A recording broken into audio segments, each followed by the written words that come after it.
Rayaruyo, Rosedami.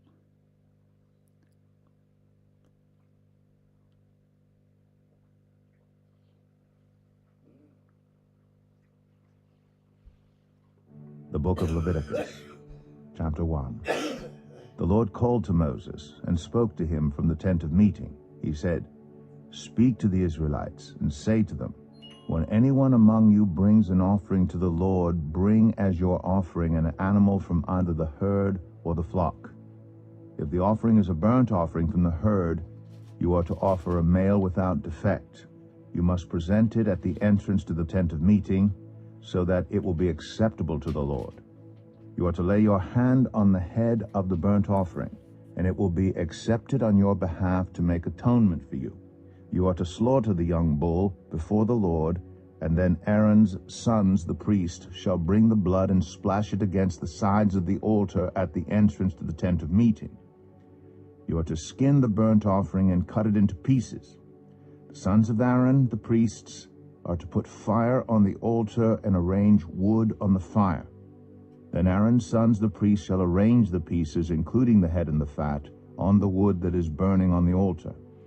You are to wash the internal organs and the legs with water, and the priest is to burn all of it on the altar. It is a burnt offering, a food offering, an aroma pleasing to the Lord. If the offering is a burnt offering from the flock, from either the sheep or the goats, you are to offer a male without defect. You are to slaughter it on the north side of the altar before the Lord, and Aaron's sons, the priests, shall splash its blood against the sides of the altar. You are to cut it into pieces, and the priest shall arrange them, including the head and the fat, on the wood that is burning on the altar. You are to wash the internal organs and the legs with water, and the priest is to bring all of them and burn them on the altar. It is a burnt offering, a food offering, an aroma pleasing to the Lord. If the offering to the Lord is a burnt offering of birds, you are to offer a dove or a young pigeon. The priest shall bring it to the altar, wring off the head, and burn it on the altar. Its blood shall be drained out on the side of the altar. He is to remove the crop and the feathers, and throw them down east of the altar where the ashes are. He shall tear it open by the wings, not dividing it completely, and then the priest shall burn it on the wood that is burning on the altar.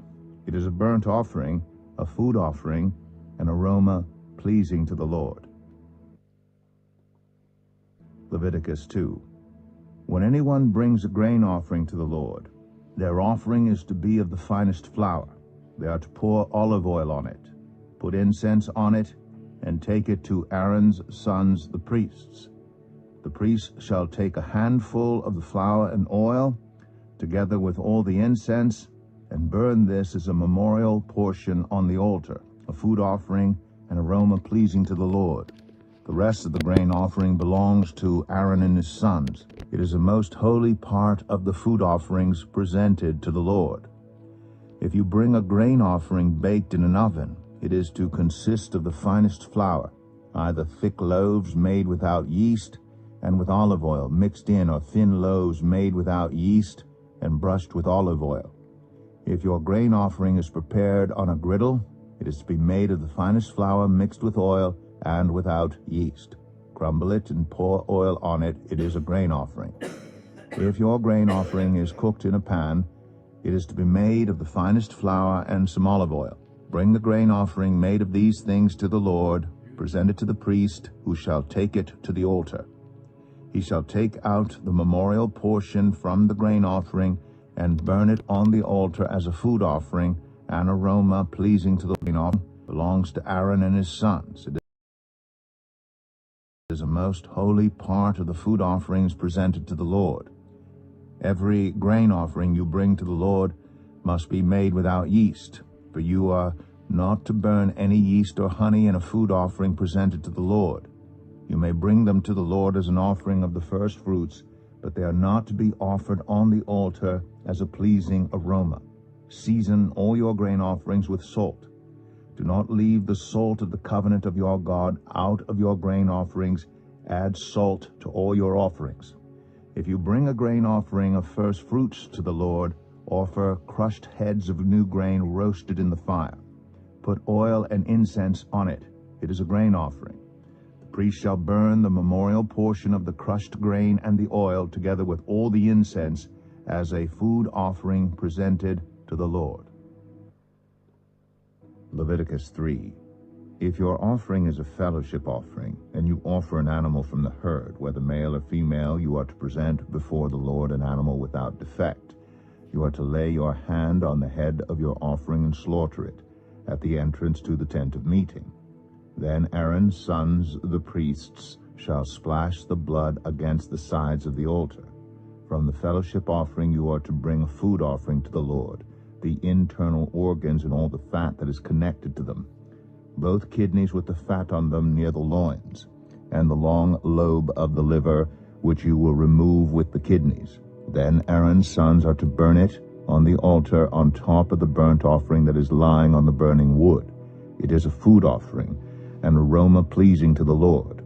If you offer an animal from the flock as a fellowship offering to the Lord, you are to offer a male or female without defect. If you offer a lamb, you are to present it before the Lord. Lay your hand on its head and slaughter it in front of the tent of meeting.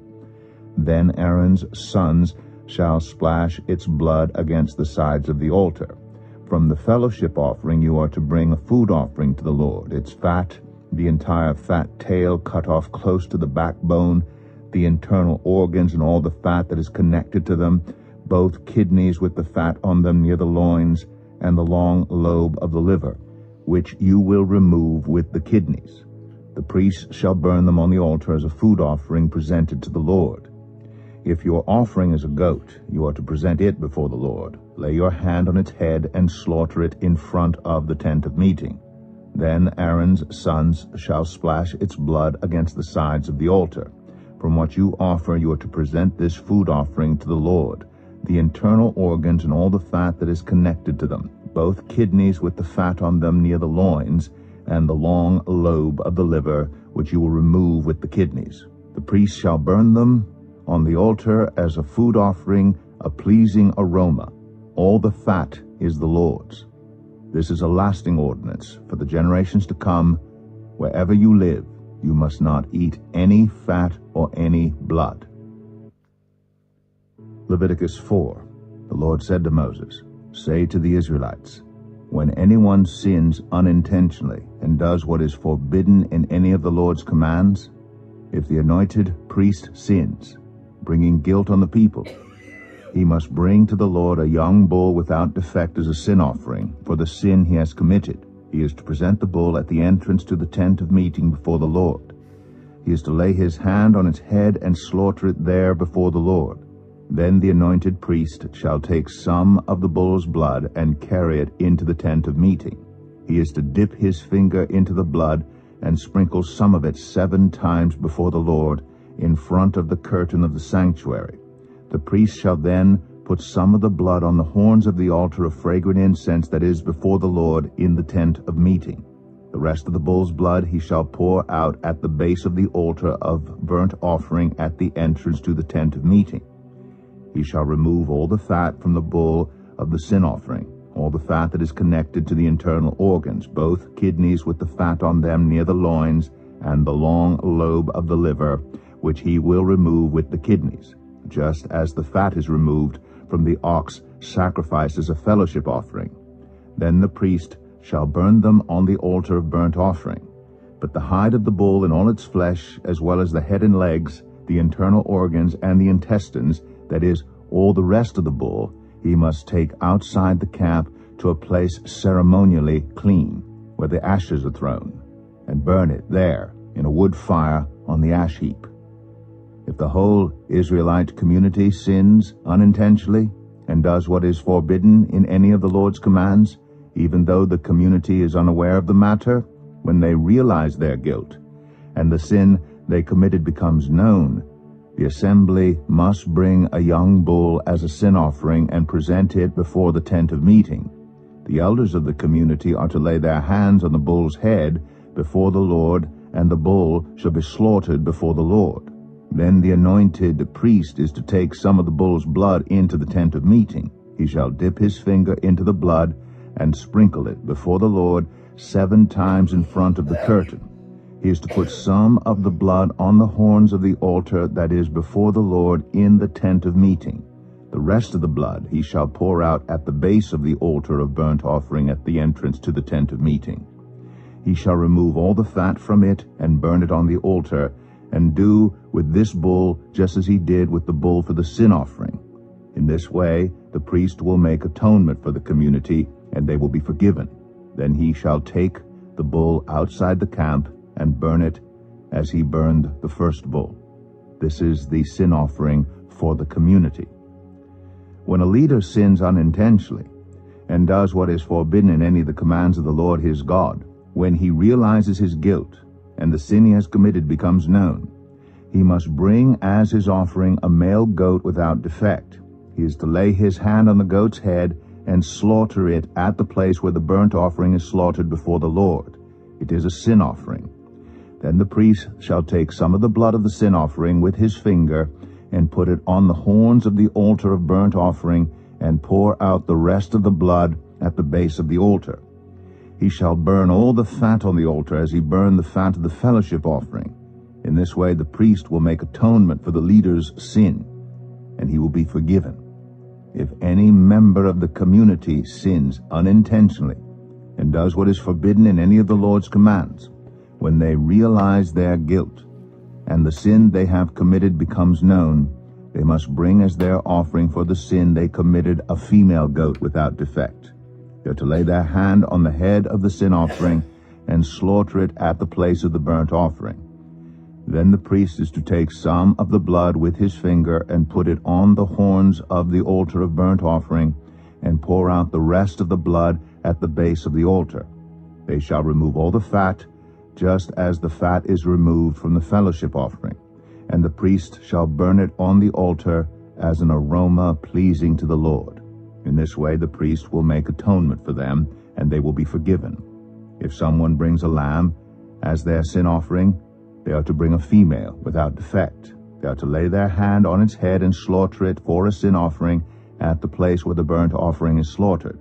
Then the priest shall take some of the blood of the sin offering with his finger and put it on the horns of the altar of burnt offering, and pour out the rest of the blood at the base of the altar.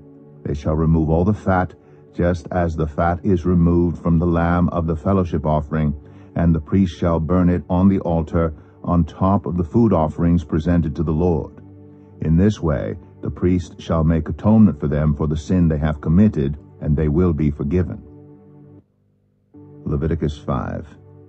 If anyone sins because they do not speak up when they hear a public charge to testify regarding something they have seen or learned about, they will be held responsible.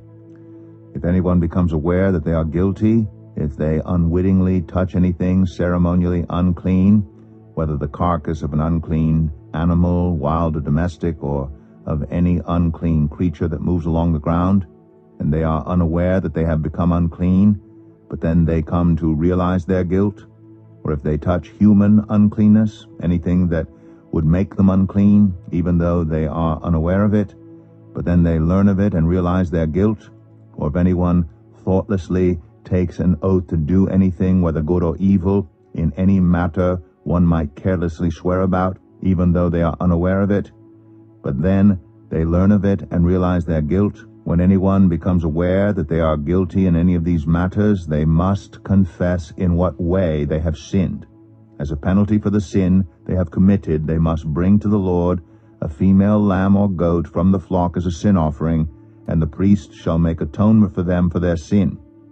Anyone who cannot afford a lamb is to bring 2 doves or 2 young pigeons to the Lord as a penalty for their sin, one for a sin offering and the other for a burnt offering. They are to bring them to the priest, who shall first offer the one for the sin offering.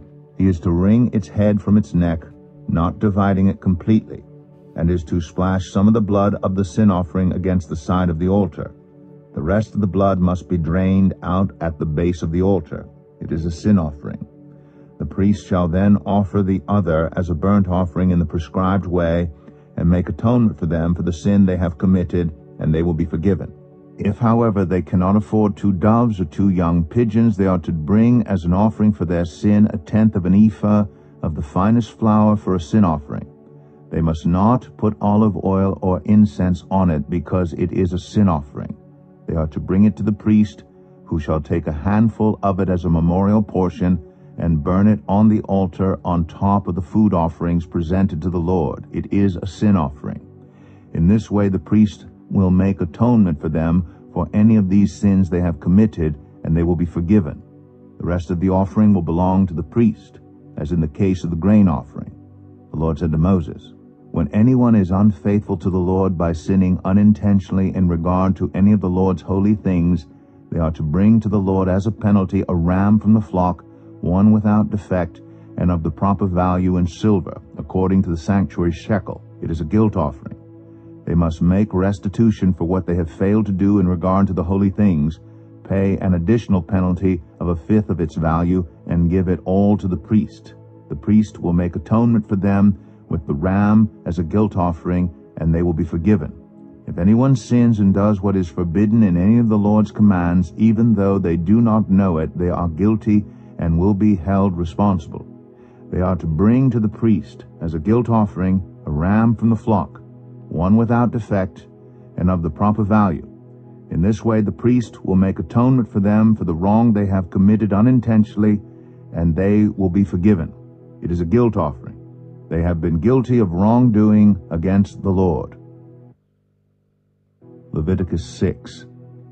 The Lord said to Moses, "If anyone sins and is unfaithful to the Lord by deceiving a neighbor about something entrusted to them or left in their care, or about something stolen, or if they cheat their neighbor, or if they find lost property and lie about it, or if they swear falsely about any such sin that people may commit, when they sin in any of these ways and realize their guilt, they must return what they have stolen or taken by extortion, or what was entrusted to them, or the lost property they found, or whatever it was they swore falsely about.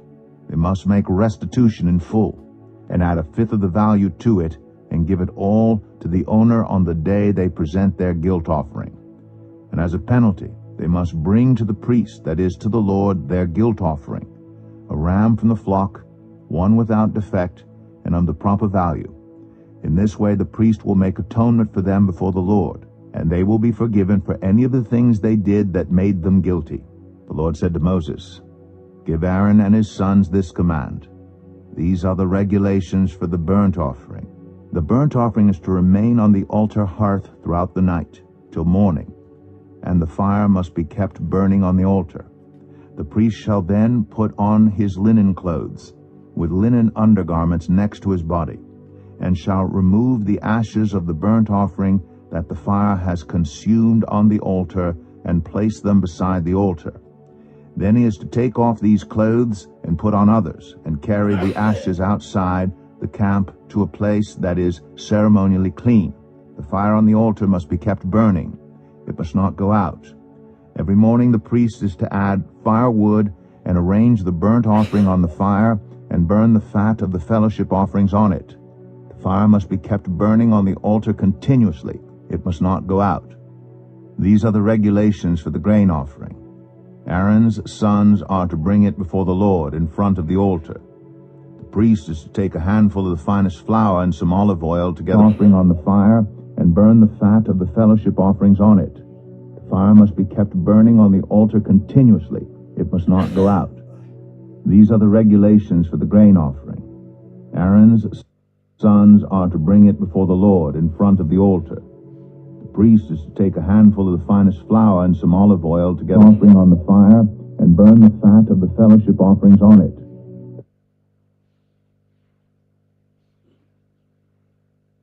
With all the incense on the grain offering, and burn the memorial portion on the altar as an aroma pleasing to the Lord. Aaron and his sons shall eat the rest of it, but it is to be eaten without yeast in the sanctuary area. They are to eat it in the courtyard of the tent of meeting. It must not be baked with yeast. I have given it as their share of the food offerings presented to me. Like the sin offering and the guilt offering, it is most holy. Any male descendant of Aaron may eat it. For all generations to come, it is his perpetual share of the food offerings presented to the Lord. Whatever touches them will become holy." The Lord also said to Moses, "This is the offering Aaron and his sons are to bring to the Lord on the day he is anointed, tenth of an ephah of the finest flour as a regular grain offering, half of it in the morning and half in the evening. It must be prepared with oil on a griddle. Bring it well mixed, and present the grain offering broken in pieces as an aroma pleasing to the Lord. The son who is to succeed him as anointed priest shall prepare it. It is the Lord's perpetual share, and is to be burned completely. Every grain offering of a priest shall be burned completely. It must not be eaten. The Lord said to Moses, "Say to Aaron and his sons, these are the regulations for the sin offering. The sin offering is to be slaughtered before the Lord in the place the burnt offering is slaughtered. It is most holy. The priest who offers it shall eat it. It is to be eaten in the sanctuary area, in the courtyard of the tent of meeting. Whatever touches any of the flesh will become holy. And if any of the blood is spattered on a garment, you must wash it in the sanctuary area. The clay pot the meat is cooked in must be broken. But if it is cooked in a bronze pot, the pot is to be scoured and rinsed with water. Any male in a priest's family may eat it. It is most holy.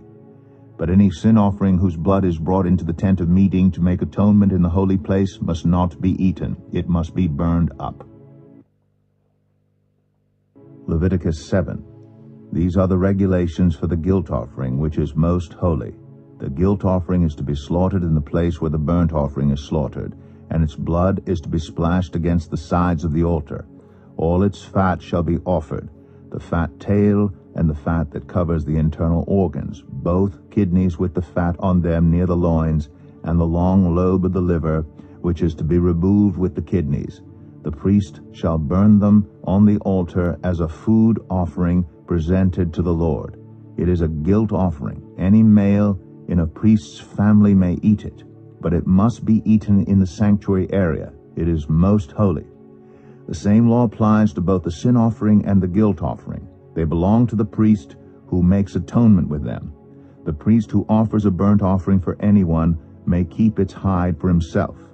Every grain offering baked in an oven or cooked in a pan or on a griddle belongs to the priest who offers it. And every grain offering, whether mixed with olive oil or dry, belongs equally to all the sons of Aaron. These are the regulations for the fellowship offering anyone may present to the Lord. If they offer it as an expression of thankfulness, then along with this thank offering they are to offer thick loaves made without yeast and with olive oil mixed in, thin loaves made without yeast and brushed with oil, and thick loaves of the finest flour well kneaded and with oil mixed in. Along with their fellowship offering of thanksgiving, they are to present an offering with thick loaves of bread made with yeast. They are to bring one of each kind as an offering, a contribution to the Lord. It belongs to the priest who splashes the blood of the fellowship offering against the altar. The meat of their fellowship offering of thanksgiving must be eaten on the day it is offered. They must leave none of it till morning. If, however, their offering is the result of a vow or is a free will offering, the sacrifice shall be eaten on the day they offer it. But anything left over may be eaten on the next day. Any meat of the sacrifice left over till the third day must be burned up. If any meat of the fellowship offering is eaten on the third day, the one who offered it will not be accepted.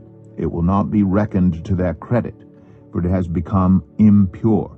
The person who eats any of it will be held responsible. Meat that touches anything ceremonially unclean must not be eaten. It must be burned up. As for other meat, anyone ceremonially clean may eat it. But if anyone who is unclean eats any meat of the fellowship offering belonging to the Lord, they must be cut off from their people. Anyone who touches something unclean, whether human uncleanness or an unclean animal or any unclean creature that moves along the ground, and then eats any of the meat of the fellowship offering belonging to the Lord, must be cut off from their people. The Lord said to Moses, "Say to the Israelites, do not eat any of the fat of cattle, sheep, or goats. The fat of an animal found dead or torn by wild animals may be used for any other purpose, but you must not eat it. Anyone who eats the fat of an animal from which a food offering may be presented to the Lord must be cut off from their people. And wherever you live, You must not eat the blood of any bird or animal. Anyone who eats blood must be cut off from their people. The Lord said to Moses, Say to the Israelites, anyone who brings a fellowship offering to the Lord is to bring part of it as their sacrifice to the Lord. With their own hands they are to present the food offering to the Lord. They are to bring the fat together with the breast, and wave the breast before the Lord as a wave offering. The priest shall burn the fat on the altar, but the breast belongs to Aaron and his sons. You are to give the right thigh of your fellowship offerings to the priest as a contribution. The son of Aaron who offers the blood and the fat of the fellowship offering shall have the right thigh as his share. From the fellowship offerings of the Israelites I have taken the breast that is waved and the thigh that is presented, and have given them to Aaron the priest and his sons as their perpetual share from the Israelites. This is the portion of the food offerings presented to the Lord that were allotted to Aaron and his sons on the day they were presented to serve the Lord as priests. On the day they were anointed, the Lord commanded that the Israelites give this to them as their perpetual share for the generations to come. These then are the regulations for the burnt offering, the grain offering, the sin offering, the guilt offering, the ordination offering, and the fellowship offering, which the Lord gave Moses at Mount Sinai in the desert of Sinai on the day he commanded the Israelites to bring their offerings to the Lord. Leviticus 8. The Lord said to Moses, Bring Aaron and his sons, their garments, the anointing oil, the bull for the sin offering, the 2 rams and the basket containing bread made without yeast, and gather the entire assembly at the entrance to the tent of meeting. Moses did as the Lord commanded him, and the assembly gathered at the entrance to the tent of meeting. Moses said to the assembly, This is what the Lord has commanded to be done. Then Moses brought Aaron and his sons forward and washed them with water. He put the tunic on Aaron, tied the sash around him, clothed him with the robe, and put the ephod on him. He also fastened the ephod with a decorative waistband, which he tied around him. He placed the breastpiece on him and put the Urim and the Thummim in the breastpiece. Then he placed the turban on Aaron's head and set the gold plate, the sacred emblem, on the front of it, as the Lord commanded Moses. Then Moses took the anointing oil and anointed the tabernacle and everything in it, and so consecrated them. He sprinkled some of the oil on the altar 7 times, anointing the altar and all its utensils and the basin with its stand to consecrate them. He poured some of the anointing oil on Aaron's head and anointed him to consecrate him. Then he brought Aaron's sons forward, put tunics on them, tied sashes around them, and fastened caps on them as the Lord commanded Moses. He then presented the bull for the sin offering, and Aaron and his sons laid their hands on its head. Moses slaughtered the bull and took some of the blood, and with his finger he put it on all the horns of the altar to purify the altar. He poured out the rest of the blood at the base of the altar. So he consecrated it to make atonement for it. Moses also took all the fat around the internal organs, the long lobe of the liver, and both kidneys and their fat, and burned it on the altar. But the bull, with its hide and its flesh and its intestines, he burned up outside the camp, as the Lord commanded Moses. He then presented the ram for the burnt offering, and Aaron and his sons laid their hands on its head. Then Moses slaughtered the ram and splashed the blood against the sides of the altar. He cut the ram into pieces, and burned the head, the pieces, and the fat. He washed the internal organs and the legs with water, and burned the whole ram on the altar. It was a burnt offering, a pleasing aroma, a food offering presented to the Lord, as the Lord commanded Moses. He then presented the other ram, the ram for the ordination, and Aaron and his sons laid their hands on its head. Moses slaughtered the ram and took some of its blood and put it on the lobe of Aaron's right ear, on the thumb of his right hand, and on the big toe of his right foot. Moses also brought Aaron's sons forward and put some of the blood on the lobes of their right ears, on the thumbs of their right hands, and on the big toes of their right feet. Then he splashed blood against the sides of the altar. After that he took the fat tail, all the fat around the internal organs, the long lobe of the liver, both kidneys and their fat, and the right thigh. And from the basket of bread made without yeast, which was before the Lord, he took one thick loaf with olive oil mixed in, and one thin loaf. And he put these on the fat portions and on the right thigh. He put all these in the hands of Aaron and his sons, and they waved them before the Lord as a wave offering. Then Moses took them from their hands and burned them on the altar on top of the burnt offering as an ordination offering, a pleasing aroma, a food offering presented to the Lord. Moses also took the breast, which was his share of the ordination ram, and waved it before the Lord as a wave offering, as the Lord commanded Moses. Then Moses took some of the anointing oil and some of the blood from the altar, and sprinkled them on Aaron and his garments, and on his sons and their garments. So he consecrated Aaron and his garments, and his sons and their garments. Moses then said to Aaron and his sons, "Cook the meat at the entrance to the tent of meeting, and eat it there with the bread from the basket of ordination offerings, as I was commanded. Aaron and his sons are to eat it. Then burn up the rest of the meat and the bread. Do not leave the entrance to the tent of meeting for 7 days until the days of your ordination are completed, for your ordination will last 7 days. What has been done today was commanded by the Lord to make atonement for you.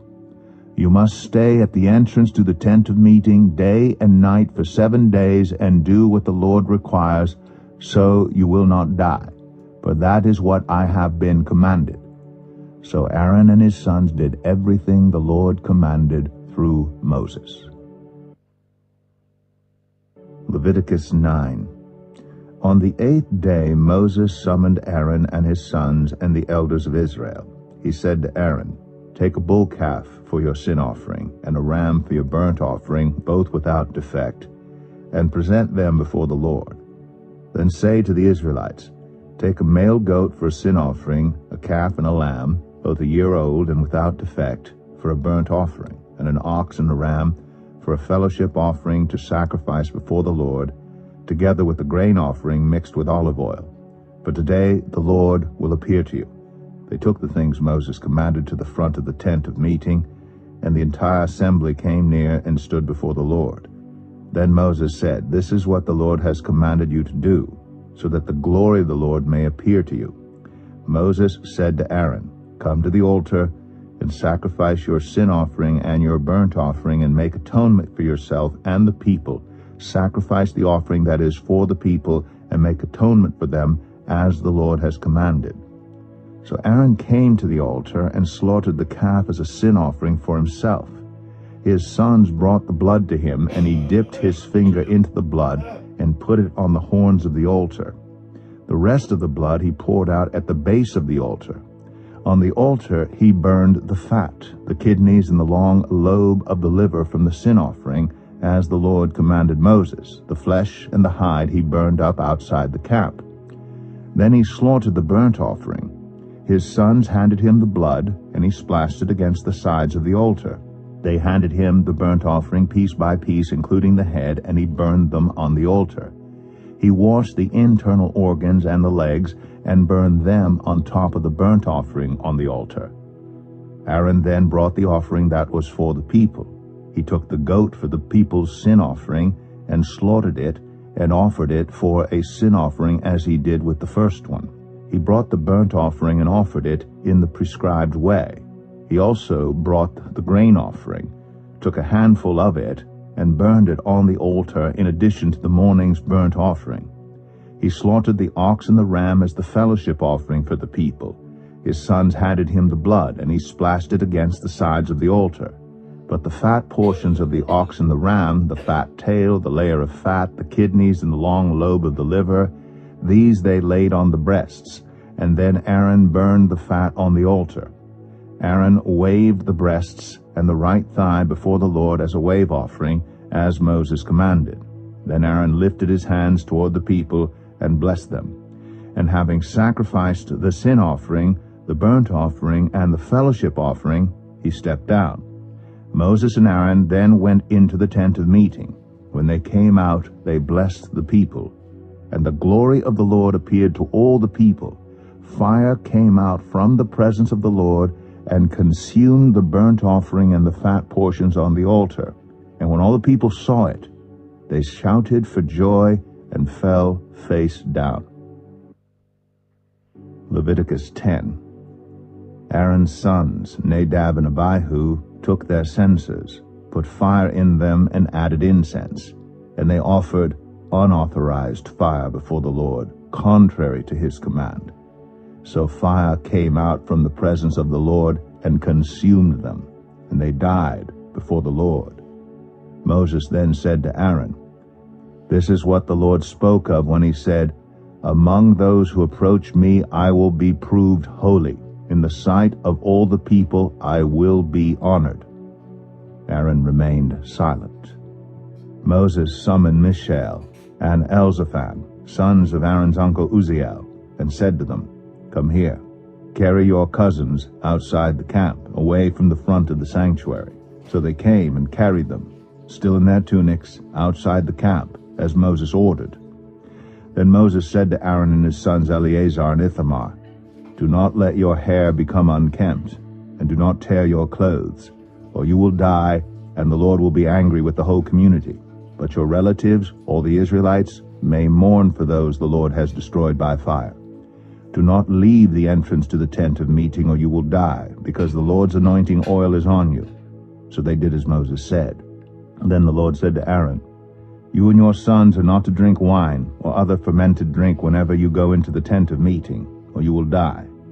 This is a lasting ordinance for the generations to come, so that you can distinguish between the holy and the common, between the unclean and the clean, and so you can teach the Israelites all the decrees the Lord has given them through Moses."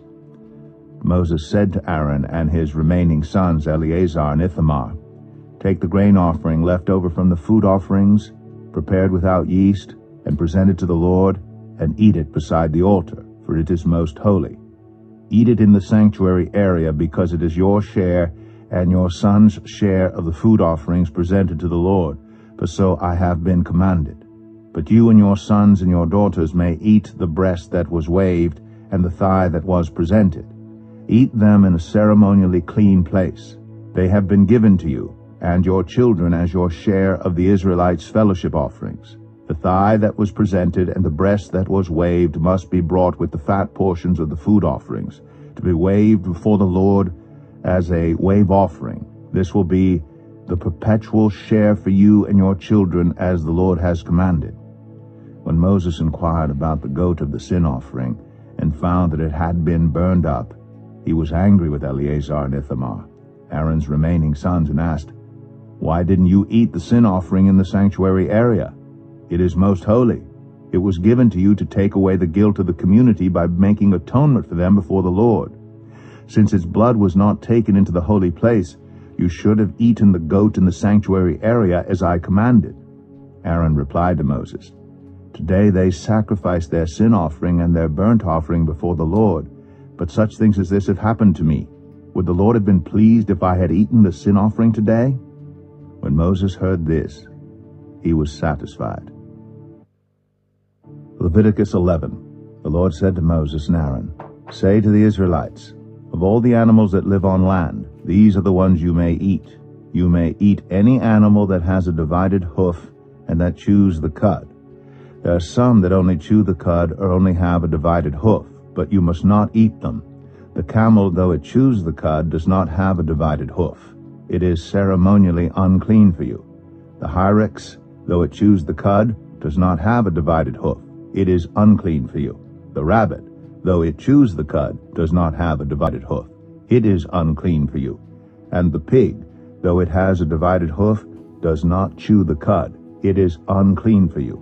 You must not eat their meat or touch their carcasses. They are unclean for you. Of all the creatures living in the water of the seas and the streams, you may eat any that have fins and scales. But all creatures in the seas or streams that do not have fins and scales, whether among all the swarming things or among all the other living creatures in the water, you are to regard as unclean. And since you are to regard them as unclean, you must not eat their meat. You must regard their carcasses as unclean. Anything living in the water that does not have fins and scales is to be regarded as unclean by you. These are the birds you are to regard as unclean and not eat because they are unclean: the eagle, the vulture, the black vulture, the red kite, any kind of black kite, any kind of raven, the horned owl, the screech owl, the gull, any kind of hawk, the little owl, the cormorant, the great owl, the white owl, the desert owl, the osprey, the stork, any kind of heron, the hoopoe, and the bat. All flying insects that walk on all fours are to be regarded as unclean by you. There are, however, some flying insects that walk on all fours that you may eat, those that have jointed legs for hopping on the ground. Of these you may eat any kind of locust, katyd, cricket, or grasshopper. But all other flying insects that have 4 legs you are to regard as unclean. You will make yourselves unclean by these. Whoever touches their carcasses will be unclean till evening. Whoever picks up one of their carcasses must wash their clothes, and they will be unclean till evening. Every animal that does not have a divided hoof, or that does not chew the cud, is unclean for you. Whoever touches the carcass of any of them will be unclean. Of all the animals that walk on all fours, those that walk on their paws are unclean for you. Whoever touches their carcasses will be unclean till evening. Anyone who picks up their carcasses must wash their clothes, and they will be unclean till evening. These animals are unclean for you. Of the animals that move along the ground, these are unclean for you: the weasel, the rat, any kind of great lizard, the gecko, the monitor lizard, the wall lizard, the skink, and the chameleon. Of all those that move along the ground, these are unclean for you. Whoever touches them, when they are dead, will be unclean till evening. When one of them dies and falls on something, that article, whatever its use, will be unclean, whether it is made of wood, cloth, hide, or sackcloth. Put it in water. It will be unclean till evening, and then it will be clean. If one of them falls into a clay pot, everything in it will be unclean, and you must break the pot. Any food you are allowed to eat that has come into contact with water from any such pot is unclean, and any liquid that is drunk from such a pot is unclean. Anything that one of their carcasses falls on becomes unclean. An oven or cooking pot must be broken up. They are unclean, and you are to regard them as unclean. A spring, however, or a cistern for collecting water remains clean, but anyone who touches one of these carcasses is unclean. If a carcass falls on any seeds that are to be planted, they remain clean. But if water has been put on the seed and a carcass falls on it, it is unclean for you. If an animal that you are allowed to eat dies, anyone who touches its carcass will be unclean till evening. Anyone who eats some of its carcass must wash their clothes, and they will be unclean till evening. Anyone who picks up the carcass must wash their clothes, and they will be unclean till evening. Every creature that moves along the ground is to be regarded as unclean. It is not to be eaten. You are not to eat any creature that moves along the ground, whether it moves on its belly or walks on all fours or on many feet. It is unclean. Do not defile yourselves by any of these creatures. Do not make yourselves unclean by means of them, or be made unclean by them. I am the Lord your God. Consecrate yourselves and be holy, because I am holy. Do not make yourselves unclean by any creature that moves along the ground.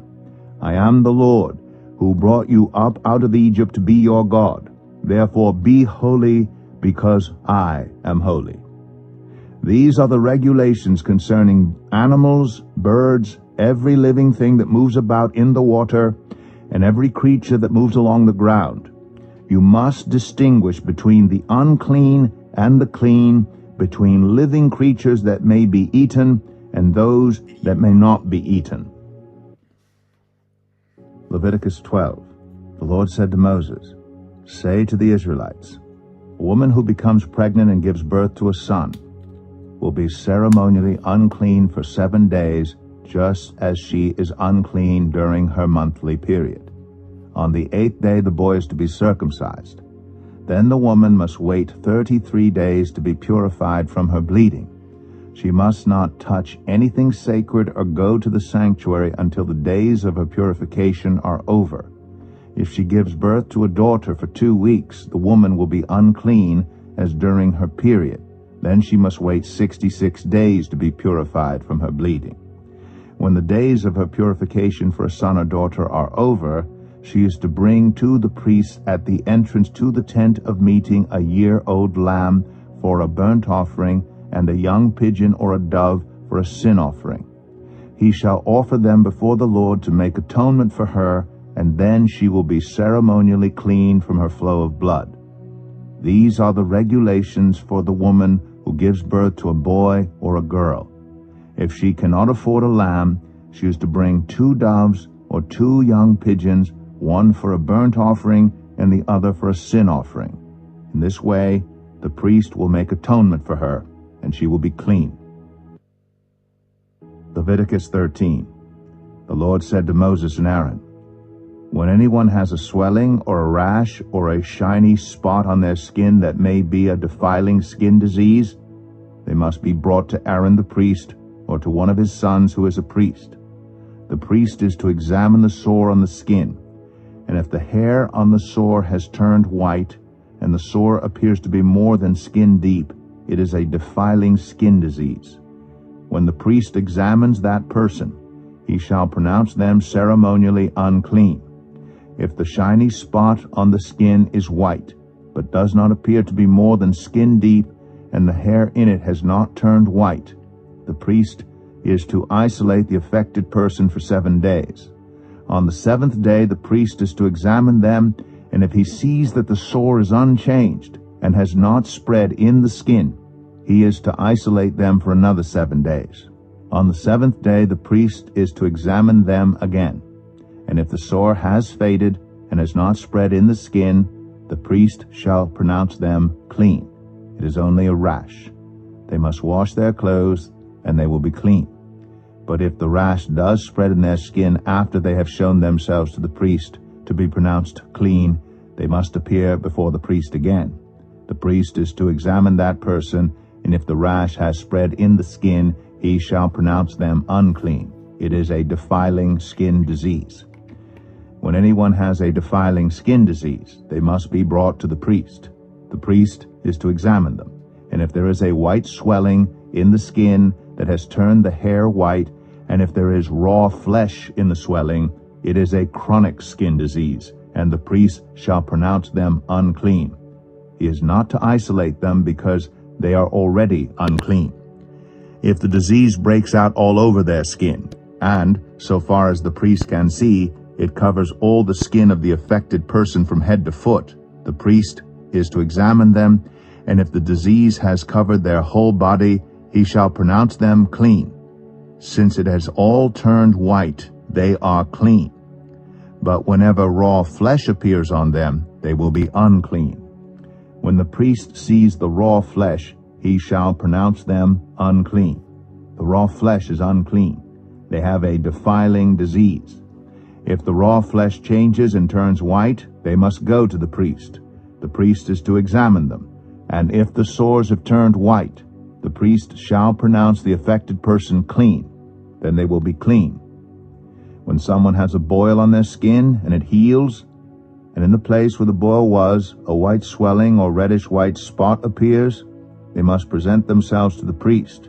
The priest is to examine it, and if it appears to be more than skin deep, and the hair in it has turned white, the priest shall pronounce that person unclean. It is a defiling skin disease that has broken out where the boil was. But if when the priest examines it, there is no white hair in it, and it is not more than skin deep, and has faded, then the priest is to isolate them for 7 days. If it is spreading in the skin, the priest shall pronounce them unclean. It is a defiling disease.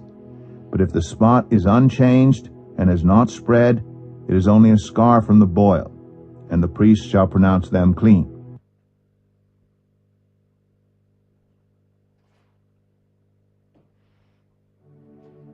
The Book of Leviticus, chapter 1. The Lord called to Moses and spoke to him from the tent of meeting. He said, "Speak to the Israelites and say to them, when anyone among you brings an offering to the Lord, bring as your offering an animal from either the herd or the flock." Leviticus 3, It's 13. Leviticus 6. What happened? Leviticus 13. The Lord said to Moses and Aaron, "When anyone has a swelling or a rash or a shiny spot on their skin that may be a defiling skin disease, they must be brought to Aaron the priest or to one of his sons who is a priest. The priest is to examine the sore on the skin, and if the hair on the sore has turned white and the sore appears to be more than skin deep, it is a defiling skin disease. When the priest examines that person, he shall pronounce them ceremonially unclean. If the shiny spot on the skin is white, but does not appear to be more than skin deep, and the hair in it has not turned white, the priest is to isolate the affected person for 7 days. On the 7th day the priest is to examine them, and if he sees that the sore is unchanged and has not spread in the skin, he is to isolate them for another 7 days.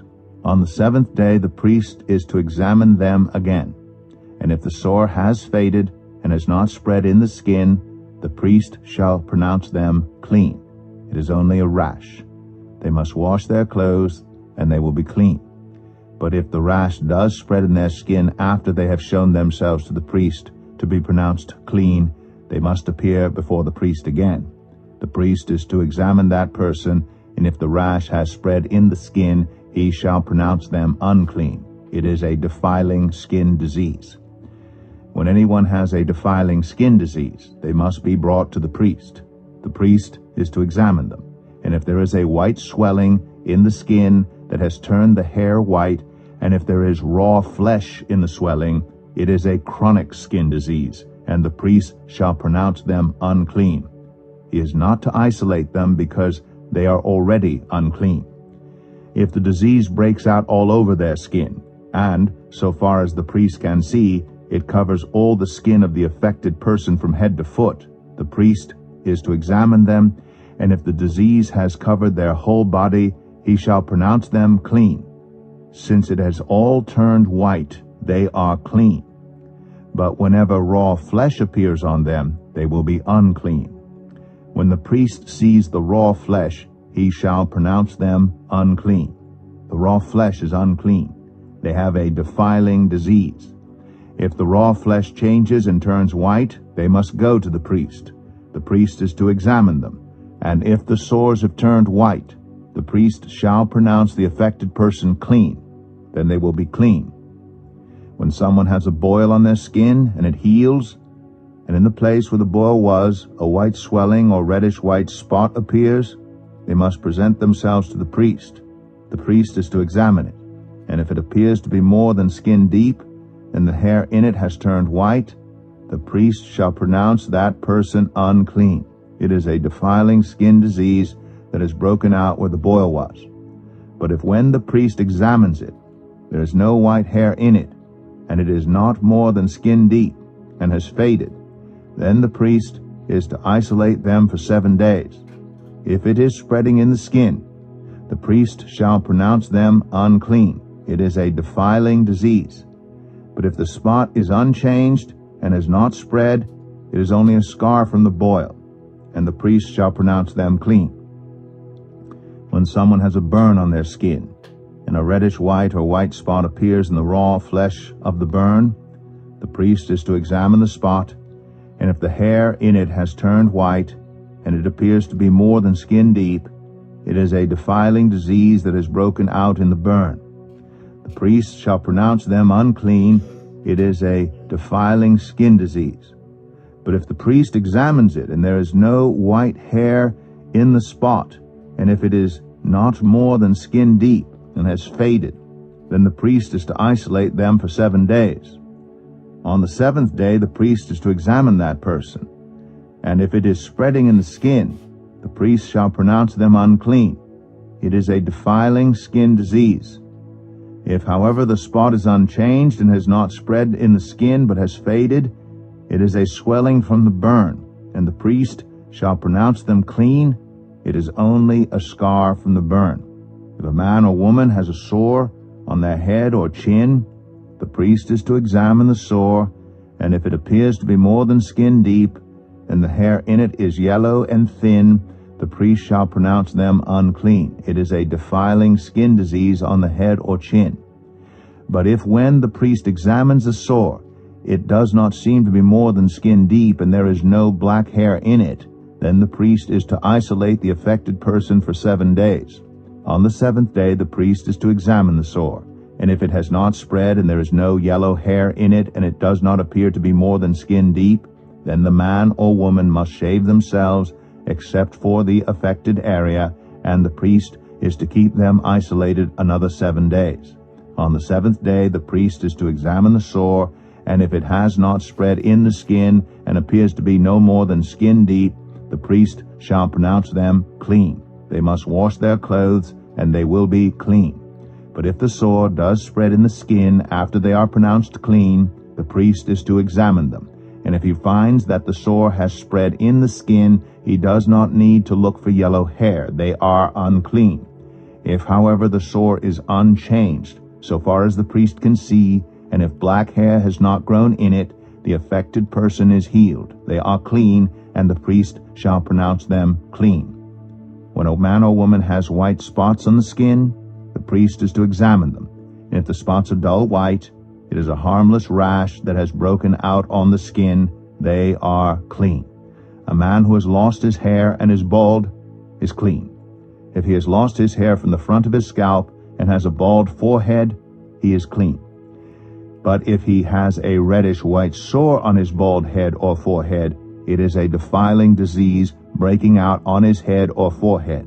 The priest is to examine him. And if the swollen sore on his head or forehead is reddish-white, like a defiling skin disease, the man is diseased and is unclean. The priest shall pronounce him unclean because of the sore on his head. Anyone with such a defiling disease must wear torn clothes. Let their hair be unkempt, cover the lower part of their face, and cry out, "Unclean, unclean." As long as they have the disease, they remain unclean. They must live alone. They must live outside the camp. As for any fabric that is spoiled with a defiling mold, any woolen or linen clothing, any woven or knitted material of linen or wool, any leather or anything made of leather, if the affected area in the fabric, the leather, the woven or knitted material, or any leather article is greenish or reddish, it is a defiling mold and must be shown to the priest. The priest is to examine the affected area and isolate the article for 7 days. On the 7th day he is to examine it, and if the mold has spread in the fabric, the woven or knitted material, or the leather, whatever its use, it is a persistent defiling mold. The article is unclean. He must burn the fabric, the woven or knitted material of wool or linen, or any leather article that has been spoiled, because the defiling mold is persistent. The article must be burned.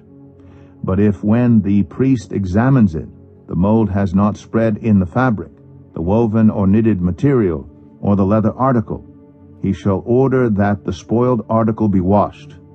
Then he is to isolate it for another 7 days.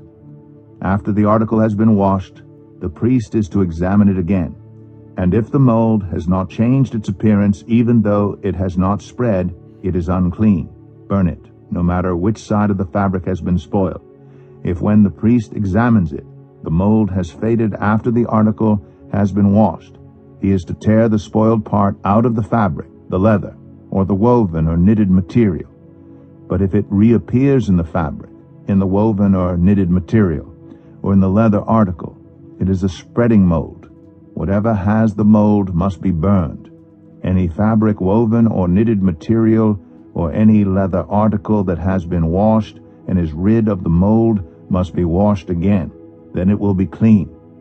These are the regulations concerning defiling molds in woolen or linen clothing, woven or knitted material, or any leather article, for pronouncing them clean or unclean. Leviticus 14. The Lord said to Moses, "These are the regulations for any diseased person at the time of their ceremonial cleansing when they are brought to the priest. The priest is to go outside the camp and examine them. If they had been healed of their defiling skin disease, the priest shall order the 2 live clean birds and some cedar wood, scarlet yarn, and hyssop be brought for the person to be cleansed. Then the priest shall order that one of the birds be killed over fresh water in a clay pot. He is then to take the live bird and dip it together with the cedar wood, the scarlet yarn, and the hyssop into the blood of the bird that was killed over the fresh water. 7 times he shall sprinkle the one to be cleansed of the defiling disease, and then pronounce them clean. After that he is to release the live bird in the open fields. The person to be cleansed must wash their clothes, shave off all their hair, and bathe with water. Then they will be ceremonially clean. After this they may come into the camp, but they must stay outside their tent for 7 days. On the 7th day they must shave off all their hair. They must shave their head, their beard, their eyebrows, and the rest of their hair. They must wash their clothes and bathe themselves with water, and they will be clean. On the 8th day they must bring 2 male lambs and 1 ewe lamb, a year old, each without defect, along with 3/10 of an ephah of the finest flour mixed with olive oil for a grain offering, and 1 log of oil. The priest who pronounces them clean shall present both the one to be cleansed and their offerings before the Lord at the entrance to the tent of meeting. Then the priest is to take 1 of the male lambs and offer it as a guilt offering, along with the log of oil. He shall wave them before the Lord as a wave offering. He is to slaughter the lamb in the sanctuary area where the sin offering and the burnt offering are slaughtered. Like the sin offering, the guilt offering belongs to the priest. It is most holy. The priest is to take some of the blood of the guilt offering and put it on the lobe of the right ear of the one to be cleansed, on the thumb of their right hand, and on the big toe of their right foot. The priest shall then take some of the log of oil, pour it on the palm of his own left hand, dip his right forefinger into the oil in his palm, and with his finger sprinkle some of it before the Lord 7 times. The priest is to put some of the oil remaining in his palm on the lobe of the right ear of the one to be cleansed, on the thumb of their right hand, and on the big toe of their right foot, on top of the blood of the guilt offering. The rest of the oil in his palm the priest shall put on the head of the one to be cleansed and make atonement for them before the Lord.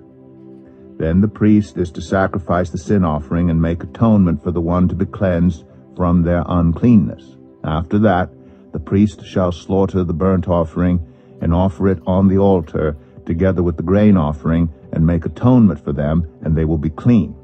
If, however, they are poor and cannot afford these, they must take 1 male lamb as a guilt offering to be waved to make atonement for them, together with 1/10 of an ephah of the finest flour mixed with olive oil for a grain offering, a log of oil, and 2 doves or 2 young pigeons, such as they can afford, one for a sin offering and the other for a burnt offering. On the 8th day they must bring them for their cleansing to the priest at the entrance to the tent of meeting before the Lord.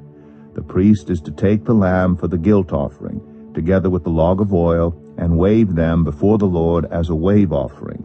He shall slaughter the lamb for the guilt offering, and take some of its blood, and put it on the lobe of the right ear of the one to be cleansed, on the thumb of their right hand, and on the big toe of their right foot. The priest is to pour some of the oil into the palm of his own left hand, and with his right forefinger sprinkle some of the oil from his palm 7 times before the Lord. Some of the oil in his palm he is to put on the same places he put the blood of the guilt offering, on the lobe of the right ear of the one to be cleansed, on the thumb of their right hand, and on the big toe of their right foot. The rest of the oil in his palm the priest shall put on the head of the one to be cleansed, to make atonement for them before the Lord. Then he shall sacrifice the doves or the young pigeons, such as the person can afford, one as a sin offering and the other as a burnt offering, together with the grain offering. In this way the priest will make atonement before the Lord on behalf of the one to be cleansed. These are the regulations for anyone who has a defiling skin disease and who cannot afford the regular offerings for their cleansing. The Lord said to Moses and Aaron, "When you enter the land of Canaan, which I am giving you as your possession, and I put a spreading mold in a house in that land, the owner of the house must go and tell the priest, 'I have seen something that looks like a defiling mold in my house.' The priest is to order the house to be emptied before he goes in to examine the mold, so that nothing in the house will be pronounced unclean. After this, the priest is to go in and inspect the house. He is to examine the mold on the walls, and if it has greenish or reddish depressions that appear to be deeper than the surface of the wall, the priest shall go out of the doorway of the house and close it up for 7 days. On the 7th day the priest shall return to inspect the house. If the mold has spread on the walls, he is to order that the contaminated stones be torn out and thrown into an unclean place outside the town. He must have all the inside walls of the house scraped, and the material that is scraped off dumped into an unclean place outside the town. Then they are to take other stones to replace these, and take new clay and plaster the house. If the defiling mold reappears in the house after the stones have been torn out, and the house scraped and plastered, the priest is to go and examine it. And if the mold has spread in the house, it is a persistent defiling mold. The house is unclean. It must be torn down, its stones, timbers, and all the plaster, and taken out of the town to an unclean place. Anyone who goes into the house while it is closed up will be unclean till evening. Anyone who sleeps or eats in the house must wash their clothes. But if the priest comes to examine it, and the mold has not spread after the house has been plastered, he shall pronounce the house clean, because the defiling mold is gone. To purify the house, he is to take 2 birds and some cedar wood, scarlet yarn, and hyssop. He shall kill one of the birds over fresh water in a clay pot. Then he is to take the cedar wood, the hyssop, the scarlet yarn, and the live bird, dip them into the blood of the dead bird and the fresh water, and sprinkle the house 7 times. He shall purify the house with the bird's blood, the fresh water, the live bird, the cedar wood, the hyssop, and the scarlet yarn. Then he is to release the live bird in the open fields outside the town. In this way he will make atonement for the house, and it will be clean. These are the regulations for any defiling skin disease, for a sore, for defiling molds in fabric or in a house, and for a swelling, a rash, or a shiny spot, to determine whether something is clean or unclean. These are the regulations for defiling skin disease and defiling molds. Leviticus 15. The Lord said to Moses and Aaron, "Speak to the Israelites and say to them, when any man has an unusual bodily discharge, such a discharge is unclean. Whether it continues flowing from his body or is blocked, it will make him unclean. This is how his discharge will bring about uncleanness. Any bed the man with a discharge lies on will be unclean, and anything he sits on will be unclean. Anyone who touches his bed must wash their clothes and bathe with water, and they will be unclean till evening. Whoever sits on anything that the man with a discharge sat on must wash their clothes and bathe with water, and they will be unclean till evening. Whoever touches the man or who has a discharge must wash their clothes and bathe with water, and they will be unclean till evening. If the man with the discharge spits on anyone who is clean, they must wash their clothes and bathe with water, and they will be unclean till evening. Everything the man sits on when riding will be unclean, and whoever touches any of the things that were under him will be unclean till evening. Whoever picks up those things must wash their clothes and bathe with water, and they will be unclean till evening. Anyone the man with the discharge touches, without rinsing his hands with water, must wash their clothes and bathe with water, and they will be unclean till evening. A clay pot that the man touches must be broken, and any wooden article is to be rinsed with water. When a man is cleansed from his discharge, He is to count off 7 days for his ceremonial cleansing. He must wash his clothes and bathe himself with fresh water, and he will be clean. On the 8th day he must take 2 doves or 2 young pigeons and come before the Lord to the entrance to the tent of meeting and give them to the priest. The priest is to sacrifice them, the one for a sin offering and the other for a burnt offering. In this way he will make atonement before the Lord for the man because of his discharge. When a man has an emission of semen, he must bathe his whole body with water, and he will be unclean till evening. Any clothing or leather that has semen on it must be washed with water, and it will be unclean till evening. When a man has sexual relations with a woman, and there is an emission of semen, both of them must bathe with water, and they will be unclean till evening. When a woman has her regular flow of blood, the impurity of her monthly period will last 7 days, and anyone who touches her will be unclean till evening. Anything she lies on during her period will be unclean, and anything she sits on will be unclean. Anyone who touches her bed will be unclean. They must wash their clothes and bathe with water, and they will be unclean till evening. Anyone who touches anything she sits on will be unclean. They must wash their clothes and bathe with water, and they will be unclean till evening. Whether it is the bed or anything she was sitting on, when anyone touches it, they will be unclean till evening. If a man has sexual relations with her, and her monthly flow touches him, he will be unclean for 7 days. Any bed he lies on will be unclean. When a woman has a discharge of blood for many days at a time other than her monthly period, or has a discharge that continues beyond her period, she will be unclean as long as she has the discharge, just as in the days of Leviticus 16. The Lord spoke to Moses after the death of the 2 sons of Aaron who died when they approached the Lord. The Lord said to Moses, "Tell your brother Aaron that he is not to come whenever he chooses into the most holy place behind the curtain in front of the atonement cover on the ark, or else he will die. For I will appear in the cloud over the atonement cover." This is how Aaron is to enter the most holy place. He must first bring a young bull for a sin offering and a ram for a burnt offering. He is to put on the sacred linen tunic, with linen undergarments next to his body. He is to tie the linen sash around him and put on the linen turban.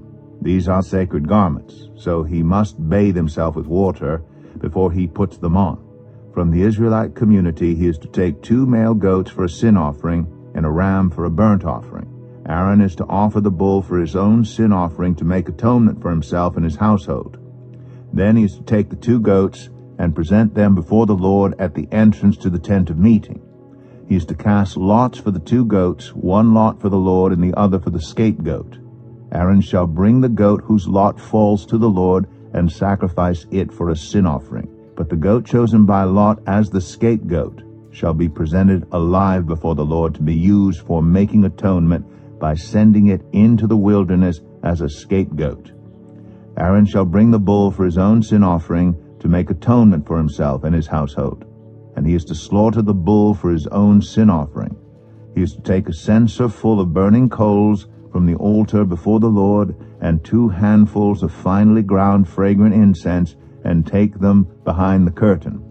He is to put the incense on the fire before the Lord, and the smoke of the incense will conceal the atonement cover above the tablets of the covenant law, so that he will not die. He is to take some of the bull's blood, and with his finger sprinkle it on the front of the atonement cover. Then he shall sprinkle some of it with his finger 7 times before the atonement cover. He shall then slaughter the goat for the sin offering for the people, and take its blood behind the curtain, and do with it as he did with the bull's blood. He shall sprinkle it on the atonement cover and in front of it. In this way he will make atonement for the most holy place because of the uncleanness and rebellion of the Israelites, whatever their sins have been. He is to do the same for the tent of meeting, which is among them in the midst of their uncleanness. No one is to be in the tent of meeting from the time Aaron goes in to make atonement in the most holy place until he comes out, having made atonement for himself, his household, and the whole community of Israel.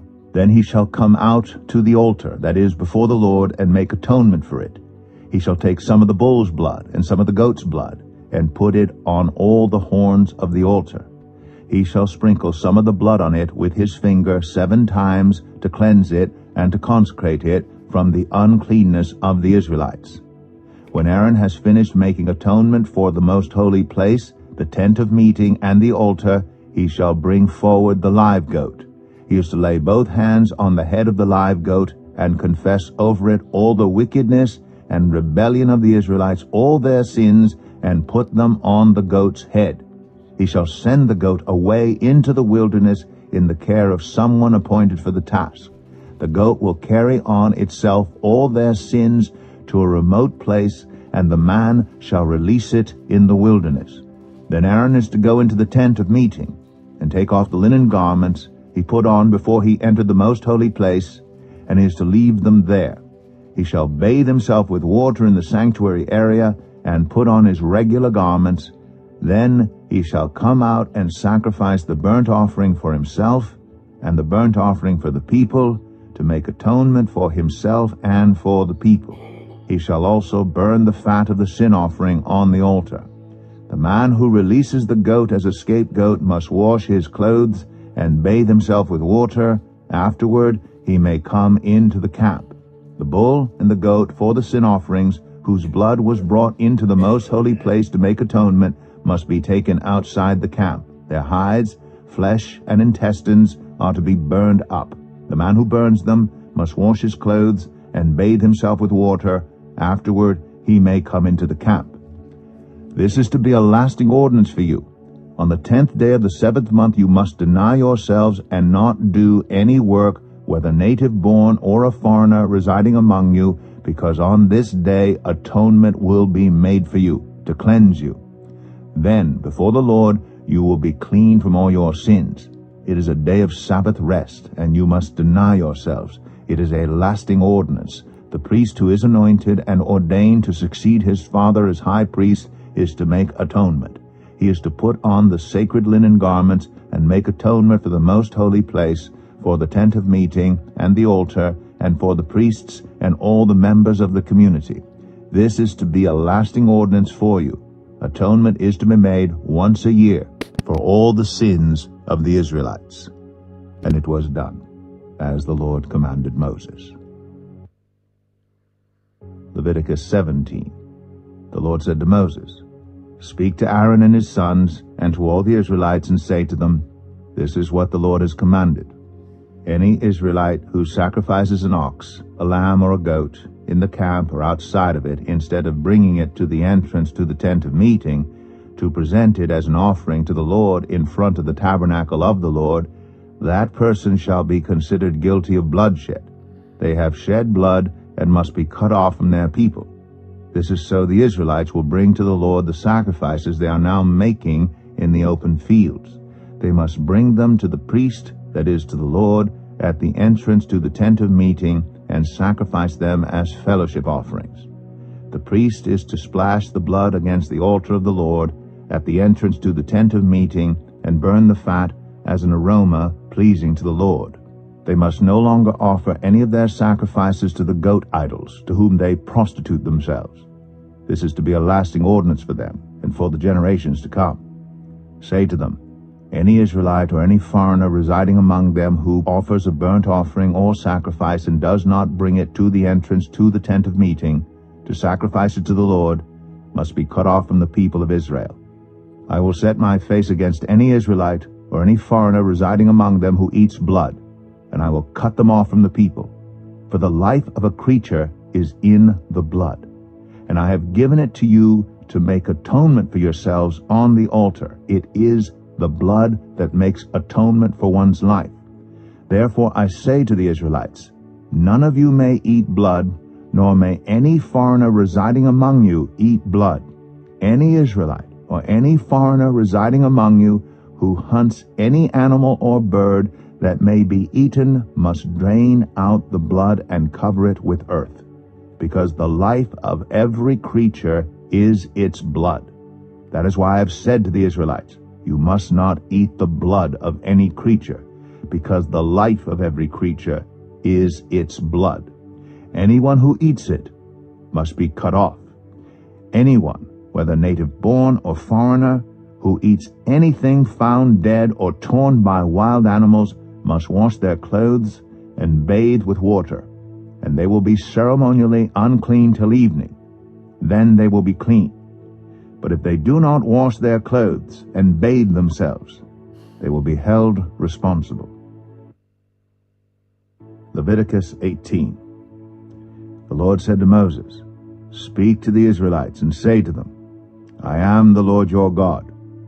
You must not do as they do in Egypt, where you used to live, and you must not do as they do in the land of Canaan, where I am bringing you. Do not follow their practices.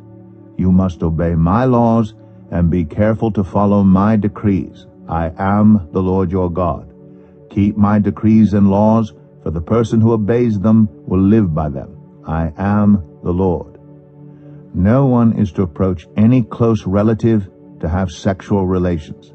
I am the Lord. Do not dishonor your father by having sexual relations with your mother. She is your mother. Do not have relations with her. Do not have sexual relations with your father's wife. That would dishonor your father. Do not have sexual relations with your sister, either your father's daughter or your mother's daughter, whether she was born in the same home or elsewhere. Do not have sexual relations with your son's daughter or your daughter's daughter. That would dishonor you. Do not have sexual relations with the daughter of your father's wife, born to your father. She is your sister. Do not have sexual relations with your father's sister. She is your father's close relative. Do not have sexual relations with your mother's sister, because she is your mother's close relative. Do not dishonor your father's brother by approaching his wife to have sexual relations. She is your aunt. Do not have sexual relations with your daughter-in-law. She is your son's wife. Do not have relations with her. Do not have sexual relations with your brother's wife. That would dishonor your brother. Do not have sexual relations with both a woman and her daughter. Do not have sexual relations with either her son's daughter or her daughter's daughter. They are close relatives. That is wickedness. Do not take your wife's sister as a rival wife and have sexual relations with her while your wife is living. Do not approach a woman to have sexual relations during the uncleanness of her monthly period. Do not have sexual relations with your neighbor's wife and defile yourself with her. Do not give any of your children to be sacrificed to Moloch, for you must not profane the name of your God. I am the Lord. Do not have sexual relations with a man as one does with a woman. That is detestable. Do not have sexual relations with an animal and defile yourself with it. A woman must not present herself to an animal to have sexual relations with it. That is a perversion. Do not defile yourselves in any of these ways, because this is how the nations that I'm going to drive out before you became defiled. Even the land was defiled, so I punished it for its sin, and the land vomited out its inhabitants. But you must keep my decrees and my laws. The native-born and the foreigners residing among you must not do any of these detestable things, for all these things were done by the people who lived in the land before you, and the land became defiled. And if you defile the land, it will vomit you out as it vomited out the nations that were before you. Everyone who does any of these detestable things, such persons must be cut off from their people. Keep my requirements, and do not follow any of the detestable customs that were practiced before you came, and do not defile yourselves with them. I am the Lord your God. Leviticus 19. The Lord said to Moses, "Speak to the entire assembly of Israel and say to them, Be holy, because I, the Lord your God, am holy. Each of you must respect your mother and father, and you must observe my Sabbaths. I am the Lord your God. Do not turn to idols or make metal gods for yourselves. I am the Lord your God. When you sacrifice a fellowship offering to the Lord, sacrifice it in such a way that it will be accepted on your behalf. It shall be eaten on the day you sacrifice it or on the next day. Anything left over until the third day must be burned up. If any of it is eaten on the third day, it is impure. and will not be accepted. Whoever eats it will be held responsible because they have desecrated what is holy to the Lord. They must be cut off from their people. When you reap the harvest of your land, do not reap to the very edges of your field or gather the gleanings of your harvest. Do not go over your vineyard a second time or pick up the grapes that have fallen. Leave them for the poor and the foreigner. I am the Lord your God. Do not steal. Do not lie. Do not deceive one another. Do not swear falsely by my name and so profane the name of your God. I am the Lord. Do not defraud or rob your neighbor. Do not hold back the wages of a hired worker overnight. Do not curse the deaf or put a stumbling block in front of the blind, but fear your God. I am the Lord. Do not pervert justice. Do not show partiality to the poor or favoritism to the great, but judge your neighbor fairly. Do not go about spreading slander among your people. Do not do anything that endangers your neighbor's life. I am the Lord. Do not hate a fellow Israelite in your heart. Rebuke your neighbor frankly, so you will not share in their guilt. Do not seek revenge or bear a grudge against anyone among your people, but love your neighbor as yourself. I am the Lord. Keep my decrees. Do not mate different kinds of animals. Do not plant your field with two kinds of seed. Do not wear clothing woven of two kinds of material. If a man sleeps with a female slave who is promised to another man, but who has not been ransomed or given her freedom, there must be due punishment. Yet they are not to be put to death because she has not been freed. The man, however, must bring a ram to the entrance to the tent of meeting for a guilt offering to the Lord. With the ram of the guilt offering, the priest is to make atonement for him before the Lord for the sin he has committed, and his sin will be forgiven. When you enter the land and plant any kind of fruit tree, regard its fruit as forbidden. For 3 years you are to consider it forbidden. It must not be eaten. In the 4th year all its fruit will be holy, an offering of praise to the Lord. But in the 5th year you may eat its fruit. In this way your harvest will be increased. I am the Lord your God. Do not eat any meat with the blood still in it. Do not practice divination or seek omens. Do not cut the hair at the sides of your head or clip off the edges of your beard. Do not cut your bodies for the dead or put tattoo marks on yourselves. I am the Lord. Do not degrade your daughter by making her a prostitute, or the land will turn to prostitution and be filled with wickedness. Observe my Sabbaths and have reverence for my sanctuary. I am the Lord. Do not turn to mediums or seek out spiritists, for you will be defiled by them. I am the Lord your God. Stand up in the presence of the aged. Show respect for the elderly, and revere your God. I am the Lord. When a foreigner resides among you in your land, do not mistreat them. The foreigner residing among you must be treated as your native born. Love them as yourself, for you were foreigners in Egypt. I am the Lord your God. Do not use dishonest standards when measuring length, weight, or quantity. Use honest scales and honest weights, an honest ephah and an honest hin. I am the Lord your God who brought you out of Egypt. Keep all my decrees and all my laws and follow them. I am the Lord. Leviticus 20. The Lord said to Moses, Say to the Israelites, any Israelite or any foreigner residing in Israel who sacrifices any of his children to Moloch is to be put to death. The members of the community are to stone him. I myself will set my face against him and will cut him off from his people. For by sacrificing his children to Moloch he has defiled my sanctuary and profaned my holy name. If the members of the community close their eyes when that man sacrifices one of his children to Moloch, and if they fail to put him to death, I myself will set my face against him and his family, and will cut them off from their people, together with all who follow him in prostituting themselves to Moloch. I will set my face against anyone who turns to mediums and spiritists to prostitute themselves by following them, and I will cut them off from their people. Consecrate yourselves and be holy, because I am the Lord your God. Keep my decrees and follow them. I am the Lord who makes you holy. Anyone who curses their father or mother is to be put to death. Because they have cursed their father or mother, their blood will be on their own head. If a man commits adultery with another man's wife, with the wife of his neighbor, both the adulterer and the adulteress are to be put to death. If a man has sexual relations with his father's wife, he has dishonored his father. Both the man and the woman are to be put to death. Their blood will be on their own heads. If a man has sexual relations with his daughter-in-law, both of them are to be put to death.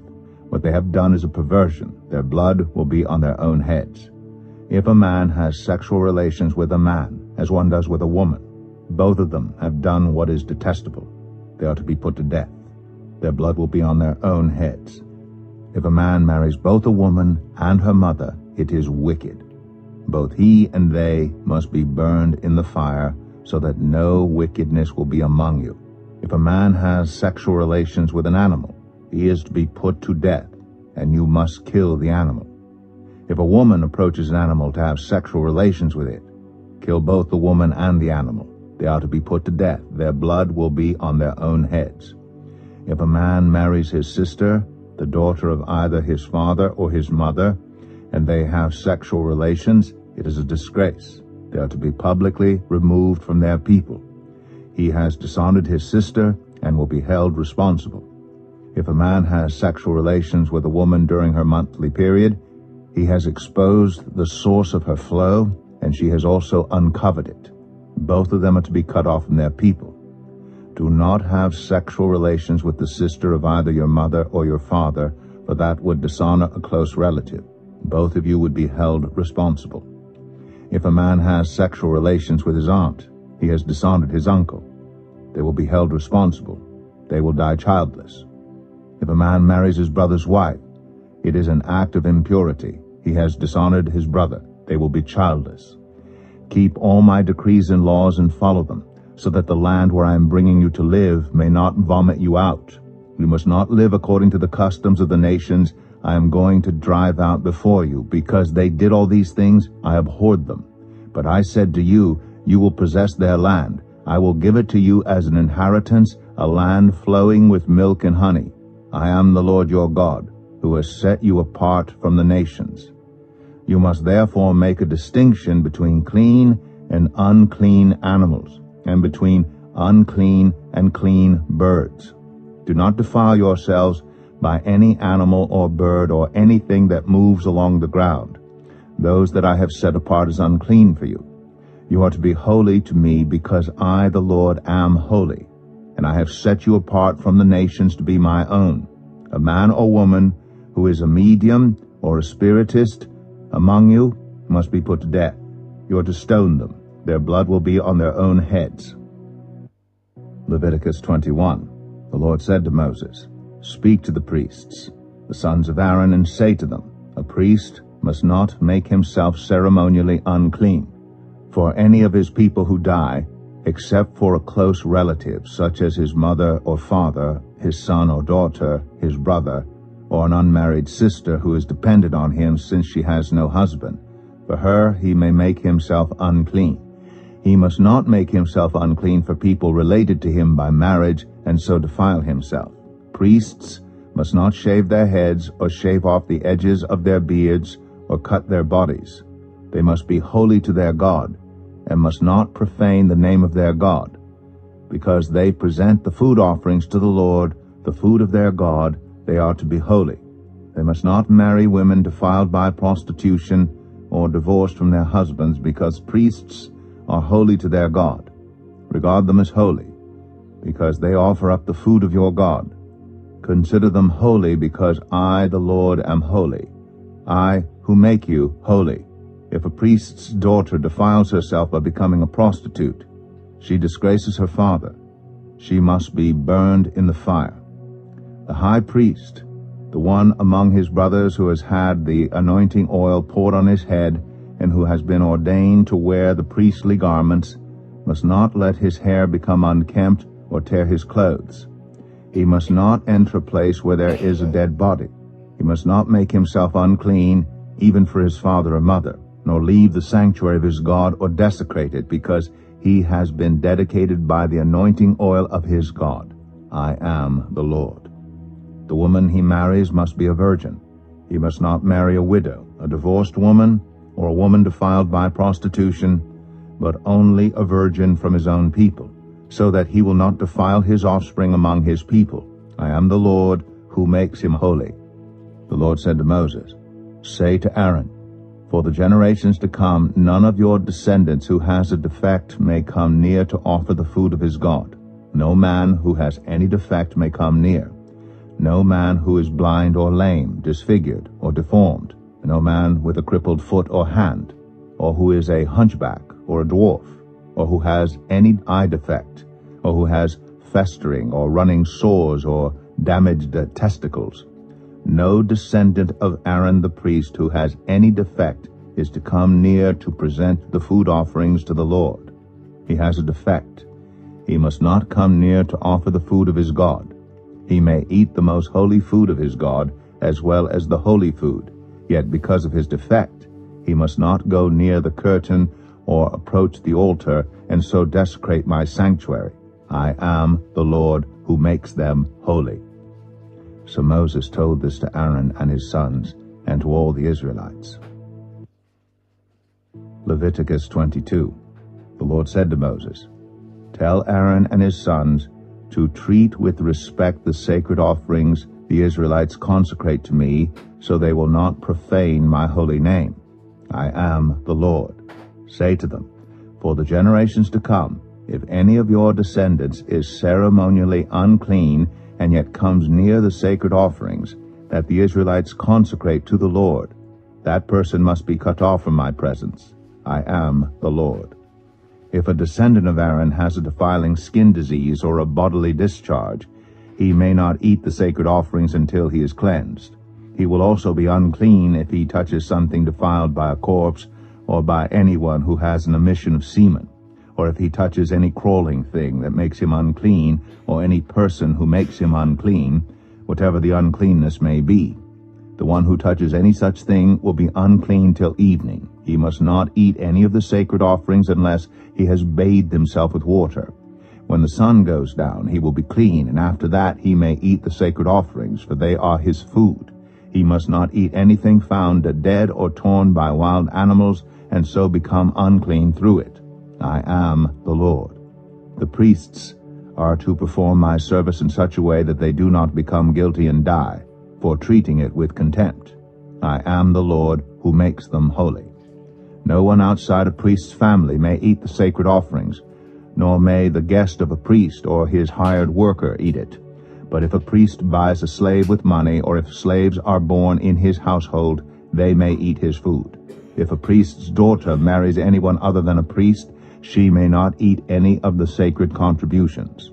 But if a priest's daughter becomes a widow or is divorced, yet has no children, and she returns to live in her father's household as in her youth, she may eat her father's food. No unauthorized person, however, may eat it.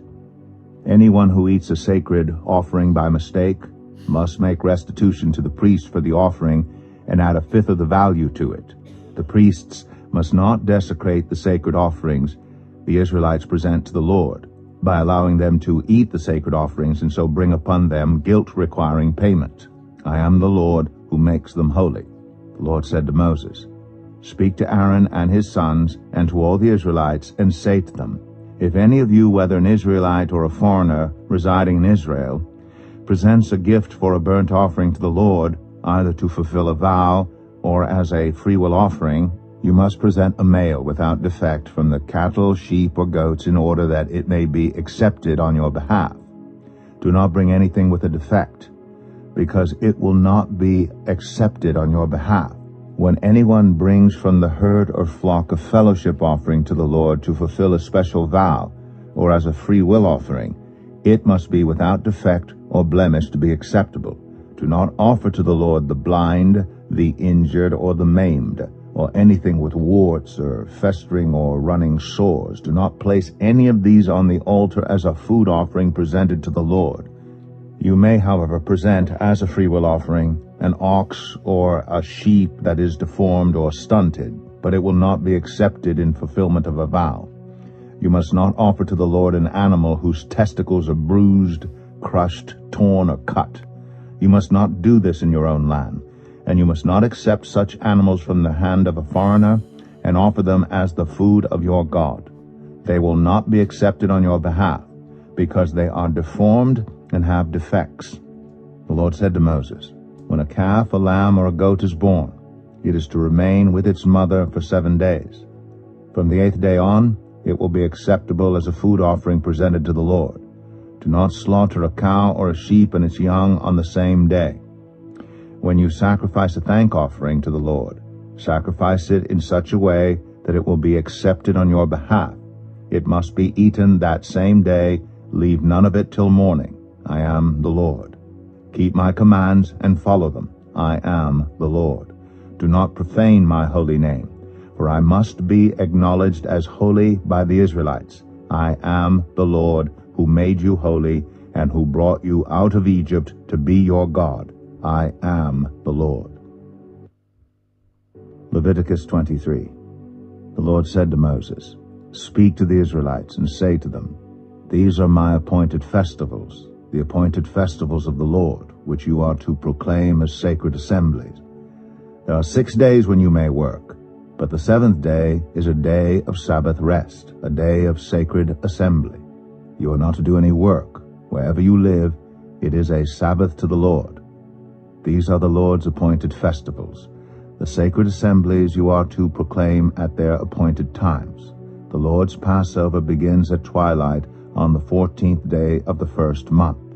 On the 15th day of that month, the Lord's festival of unleavened bread begins. For 7 days you must eat bread made without yeast. On the 1st day, hold a sacred assembly and do no regular work. For 7 days present a food offering to the Lord, and on the 7th day hold a sacred assembly and do no regular work. The Lord said to Moses, speak to the Israelites and say to them, when you enter the land I am going to give you, and you reap its harvest, bring to the priest a sheaf of the first grain you harvest. He is to wave the sheaf before the Lord, so it will be accepted on your behalf. The priest is to wave it on the day after the Sabbath. On the day you wave the sheaf, you must sacrifice as a burnt offering to the Lord a lamb a year old without defect, together with its grain offering of 2/10 of an ephah of the finest flour mixed with olive oil, a food offering presented to the Lord, a pleasing aroma, and its drink offering of 1/4 of a hin of wine. You must not eat any bread or roasted or new grain until the very day you bring this offering to your God. This is to be a lasting ordinance for the generations to come wherever you live. From the day after the Sabbath, the day you brought the sheaf of the wave offering, count off 7 full weeks. Count off 50 days up to the day after the 7th Sabbath, and then present an offering of new grain to the Lord. From wherever you live, bring 2 loaves made of 2/10 of an ephah of the finest flour, baked with yeast, as a wave offering of first fruits to the Lord. Present with this bread 7 male lambs, each a year old and without defect, 1 young bull and 2 rams. They will be a burnt offering to the Lord, together with their grain offerings and drink offerings, a food offering, an aroma pleasing to the Lord. Then sacrifice 1 male goat for a sin offering, and 2 lambs, each a year old, for a fellowship offering. The priest is to wave the 2 lambs before the Lord as a wave offering, together with the bread of the first fruits. They are a sacred offering to the Lord for the priest. On that same day, you are to proclaim a sacred assembly and do no regular work. This is to be a lasting ordinance for the generations to come wherever you live. When you reap the harvest of your land, do not reap to the very edges of your field or gather the gleanings of your harvest. Leave them for the poor and for the foreigner residing among you. I am the Lord your God. The Lord said to Moses, say to the Israelites, on the 1st day of the 7th month, you are to have a day of Sabbath rest, a sacred assembly commemorated with trumpet blasts. Do no regular work, but present a food offering to the Lord. The Lord said to Moses, the 10th day of this 7th month is the day of atonement. Hold a sacred assembly and deny yourselves, and present a food offering to the Lord. Do not do any work on that day, because it is the day of atonement, when atonement is made for you before the Lord your God. Those who do not deny themselves on that day must be cut off from their people. I will destroy from among their people anyone who does any work on that day. You shall do no work at all. This is to be a lasting ordinance for the generations to come wherever you live.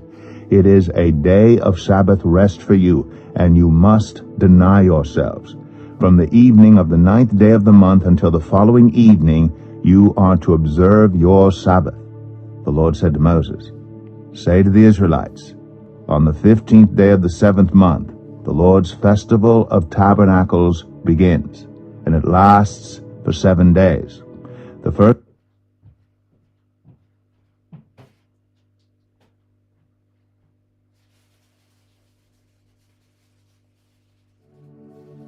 The book of Leviticus, chapter 1. What? The Lord called to Moses and spoke to him from the tent of meeting. He said, "Speak to the Israelites."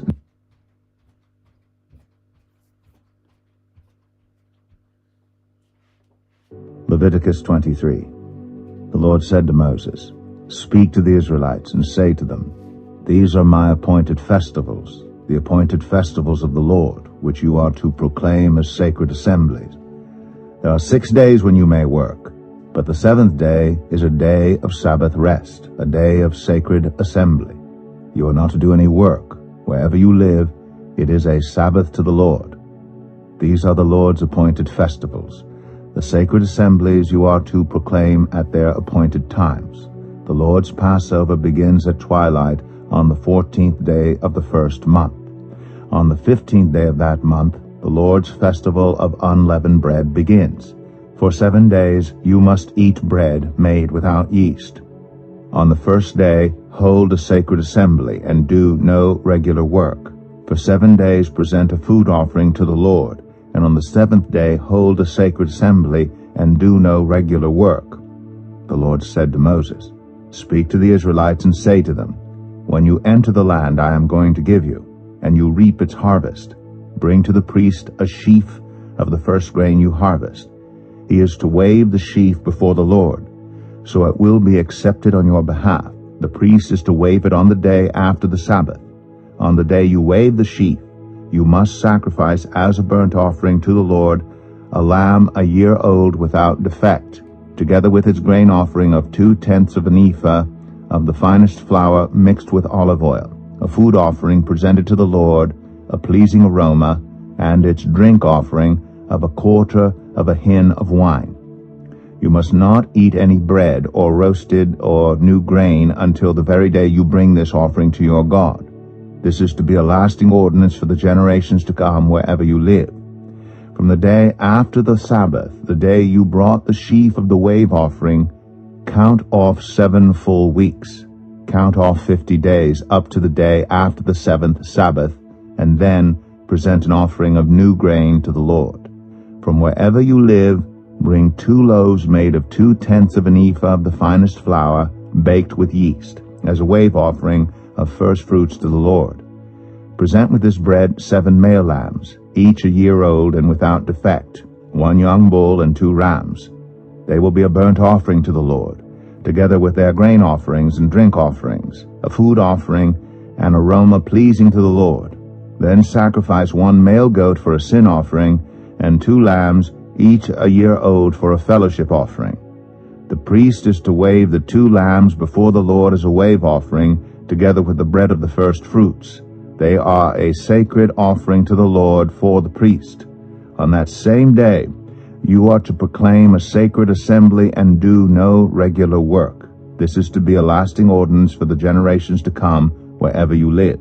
When you reap the harvest of your land, do not reap to the very edges of your field or gather the gleanings of your harvest. Leave them for the poor and for the foreigner residing among you.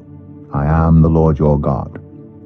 The Lord said to Moses, "Say to the Israelites, On the first day of the 7th month, you are to have a day of Sabbath rest, a sacred assembly commemorated with trumpet blasts. Do no regular work, but present a food offering to the Lord." The Lord said to Moses, The 10th day of this 7th month is the Day of Atonement. Hold a sacred assembly and deny yourselves, and present a food offering to the Lord. Do not do any work on that day, because it is the Day of Atonement, when atonement is made for you before the Lord your God. Those who do not deny themselves on that day must be cut off from their people. I will destroy from among their people anyone who does any work on that day. You shall do no work at all. This is to be a lasting ordinance for the generations to come wherever you live. It is a day of Sabbath rest for you, and you must deny yourselves. From the evening of the 9th day of the month until the following evening, you are to observe your Sabbath. The Lord said to Moses, "Say to the Israelites, on the 15th day of the 7th month, the Lord's festival of tabernacles begins, and it lasts for 7 days. The first day is a sacred assembly. Do no regular work.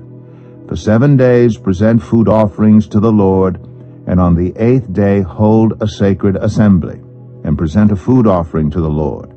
It is the closing special assembly. Do no regular work. These are the Lord's appointed festivals which you are to proclaim as sacred assemblies for bringing food offerings to the Lord, the burnt offerings and grain offerings, sacrifices and drink offerings required for each day. These offerings are in addition to those for the Lord's Sabbaths, and in addition to your gifts and whatever you have vowed, and all the freewill offerings you give to the Lord. So beginning with the 15th day of the 7th month, after you have gathered the crops of the land, celebrate the festival to the Lord for 7 days. The first day is a day of Sabbath rest, and the 8th day also is a day of Sabbath rest. On the first day, you are to take branches from luxuriant trees, from palms, willows, and other leafy trees, and rejoice before the Lord your God for 7 days. Celebrate this as a festival to the Lord for 7 days each year. This is to be a lasting ordinance for the generations to come. Celebrate it in the 7th month. Live in temporary shelters for 7 days. All native-born Israelites are to live in such shelters, so your descendants will know that I had the Israelites live in temporary shelters when I brought them out of Egypt. I am the Lord your God." So Moses announced to the Israelites the appointed festivals of the Lord. Leviticus 24. The Lord said to Moses, "Command the Israelites to bring you clear oil of pressed olives for the lights, so that the lamps may be kept burning continually. Outside the curtain that shields the Ark of the Covenant law in the tent of meeting, Aaron is to tend the lamps before the Lord from evening till morning continually. This is to be a lasting ordinance for the generations to come. The lamps on the pure gold lampstand before the Lord must be tended continually. Take the finest flour and bake 12 loaves of bread, using 2/10 of an ephah for each loaf. Arrange them in 2 stacks, 6 in each stack, on the table of pure gold before the Lord. By each stack put some pure incense as a memorial portion to represent the bread and to be a food offering presented to the Lord. This bread is to be set out before the Lord regularly, Sabbath after Sabbath, on behalf of the Israelites as a lasting covenant. It belongs to Aaron and his sons, who are to eat it in the sanctuary area, because it is a most holy part of their perpetual share of the food offerings presented to the Lord. Now the son of an Israelite mother and an Egyptian father went out among the Israelites, and a fight broke out in the camp between him and an Israelite. The son of the Israelite woman blasphemed the name with a curse, so they brought him to Moses. His mother's name was Shelemith, the daughter of Debrai the Danite. They put him in custody until the will of the Lord should be made clear to them. Then the Lord said to Moses, "Take the blasphemer outside the camp. All those who heard him are to lay their hands on his head, and the entire assembly is to stone him. Say to the Israelites, anyone who curses their God will be held responsible. Anyone who blasphemes the name of the Lord is to be put to death. The entire assembly must stone them. Whether foreigner or native born, when they blaspheme the name, they are to be put to death. Anyone who takes the life of a human being is to be put to death. Anyone who takes the life of someone's animal must make restitution, life for life. Anyone who injures their neighbor is to be injured in the same manner. Fracture for fracture, eye for eye, tooth for tooth. The one who has inflicted the injury must suffer the same injury. Whoever kills an animal must make restitution, but whoever kills a human being is to be put to death. You are to have the same law for the foreigner and the native born. I am the Lord your God.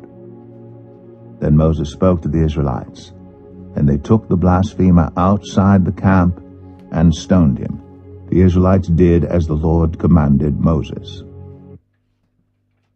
Leviticus 25. The Lord said to Moses at Mount Sinai, "Speak to the Israelites and say to them, when you enter the land I am going to give you, the land itself must observe a Sabbath to the Lord. For 6 years sow your fields, and for 6 years prune your vineyards and gather their crops. But in the 7th year the land is to have a year of Sabbath rest, a Sabbath to the Lord. Do not sow your fields or prune your vineyards. Do not reap what grows of itself or harvest the grapes of your untended vines. The land is to have a year of rest. Whatever the land yields during the Sabbath year will be food for you, for yourself, your male and female servants, and the hired worker and temporary resident who live among you, as well as for your livestock and the wild animals in your land. Whatever the land produces may be eaten. Count off 7 Sabbath years, 7 times 7 years, so that the 7 Sabbath years amount to a period of 49 years. And have the trumpets sounded everywhere on the 10th day of the 7th month. On the Day of Atonement, sound the trumpet throughout your land. Consecrate the 50th year, and proclaim liberty throughout the land to all its inhabitants. It shall be a jubilee for you. Each of you is to return to your family property and to your own clan. The 50th year shall be a jubilee for you. Do not sow, and do not reap what grows of itself, or harvest the untended vines. For it is a jubilee, and is to be holy for you. Eat only what is taken directly from the fields. In this year of jubilee, everyone is to return to their own property. If you sell land to any of your own people or buy land from them, do not take advantage of each other. You are to buy from your own people on the basis of the number of years since the Jubilee, and they are to sell to you on the basis of the number of years left for harvesting crops. When the years are many, you are to increase the price, and when the years are few, you are to decrease the price, because what is really being sold to you is the number of crops. Do not take advantage of each other, but fear your God. I am the Lord your God. Follow my decrees and be careful to obey my laws, and you will live safely in the land. Then the land will yield its fruit, and you will eat your fill and live there in safety. You may ask, what will we eat in the 7th year if we do not plant or harvest our crops? I will send you such a blessing in the 6th year that the land will yield enough for 3 years. While you plant during the 8th year, you will eat from the old crop and will continue to eat from it until the harvest of the 9th year comes in. The land must not be sold permanently, because the land is mine, and you reside in my land as foreigners and strangers. Throughout the land that you hold as a possession, you must provide for the redemption of the land. If one of your fellow Israelites becomes poor and sells some of their property, their nearest relative is to come and redeem what they have sold. If, however, there is no one to redeem it for them, they themselves. To they lack their own, do not have means to pay, will so remain in the buyer until the year of Jubilee. It will be returned in the Jubilee.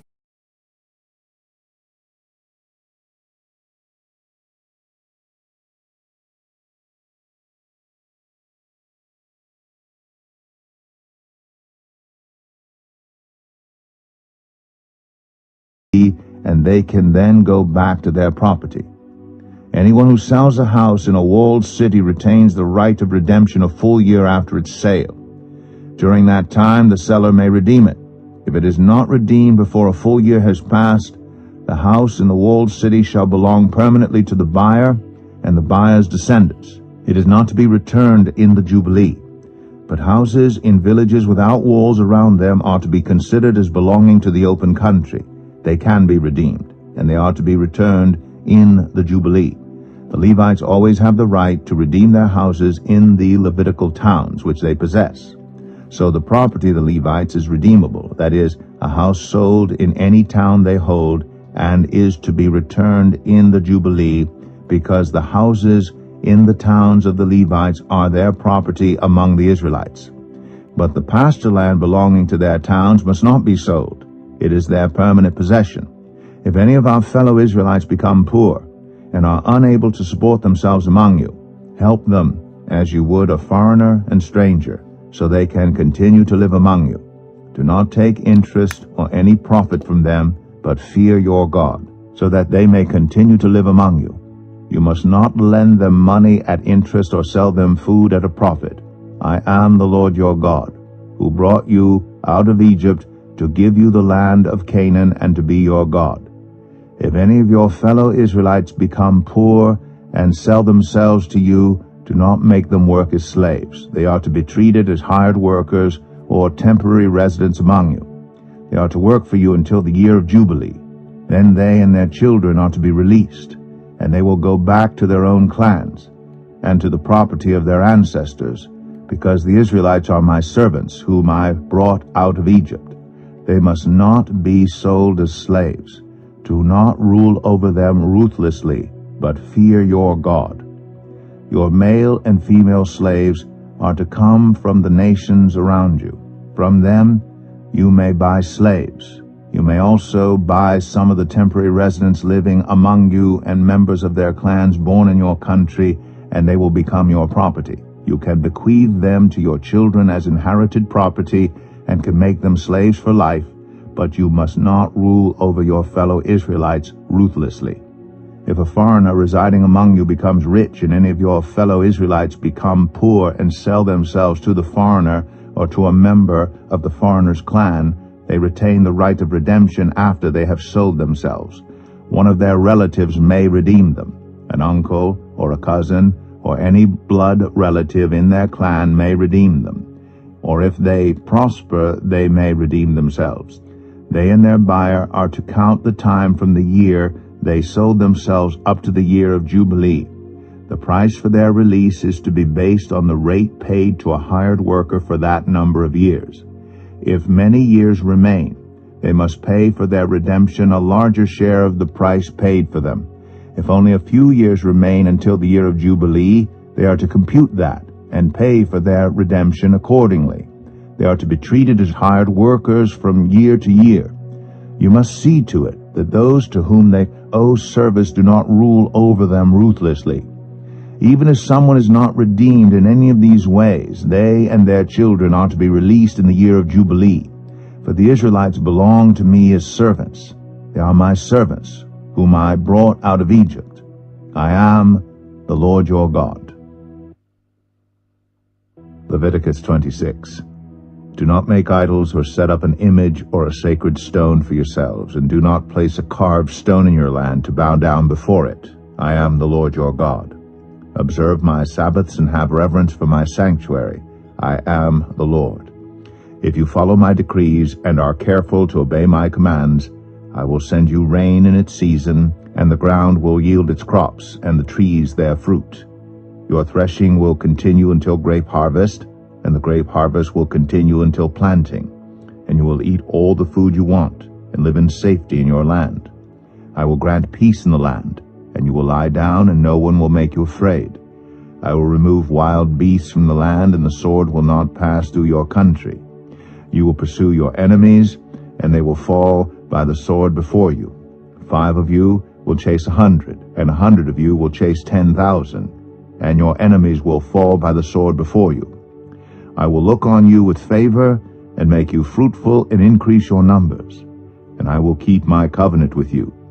You will still be eating last year's harvest when you will have to move it out to make room for the new. I will put my dwelling place among you, and I will not abhor you. I will walk among you and be your God, and you will be my people. I am the Lord your God, who brought you out of Egypt, so that you would no longer be slaves to the Egyptians. I broke the bars of your yoke, and enabled you to walk with heads held high. But if you will not listen to me, and carry out all these commands, and if you reject my decrees and abhor my laws, and fail to carry out all my commands, and so violate my covenant, then I will do this to you. I will bring on you sudden terror, wasting diseases, and fever that will destroy your sight and sap your strength. You will plant seed in vain, because your enemies will eat it. I will set my face against you, so that you will be defeated by your enemies. Those who hate you will rule over you, and you will flee even when no one is pursuing you. If after all this you will not listen to me, I will punish you for your sins 7 times over. I will break down your stubborn pride, and make the sky above you like iron, and the ground beneath you like bronze. Your strength will be spent in vain, because your soil will not yield its crops, nor will the trees of your land yield their fruit. If you remain hostile toward me, and refuse to listen to me, I will multiply your afflictions 7 times over, as your sins deserve. I will send wild animals against you, and they will rob you of your children, destroy your cattle, and make you so few in number that your roads will be deserted. If in spite of these things you do not accept my correction, but continue to be hostile toward me, I myself will be hostile toward you, and will afflict you for your sins 7 times over. And I will bring the sword on you to avenge the breaking of the covenant. When you withdraw into your cities, I will send a plague among you, and you will be given into enemy hands. When I cut off your supply of bread, 10 women will be able to bake your bread in 1 oven, and they will dole out the bread by weight. You will eat, but you will not be satisfied. If in spite of this you still do not listen to me, but continue to be hostile toward me, then in my anger I will be hostile toward you, and I myself will punish you for your sins 7 times over. You will eat the flesh of your sons and the flesh of your daughters. I will destroy your high places, cut down your incense altars, and pile your dead bodies on the lifeless forms of your idols, and I will abhor you.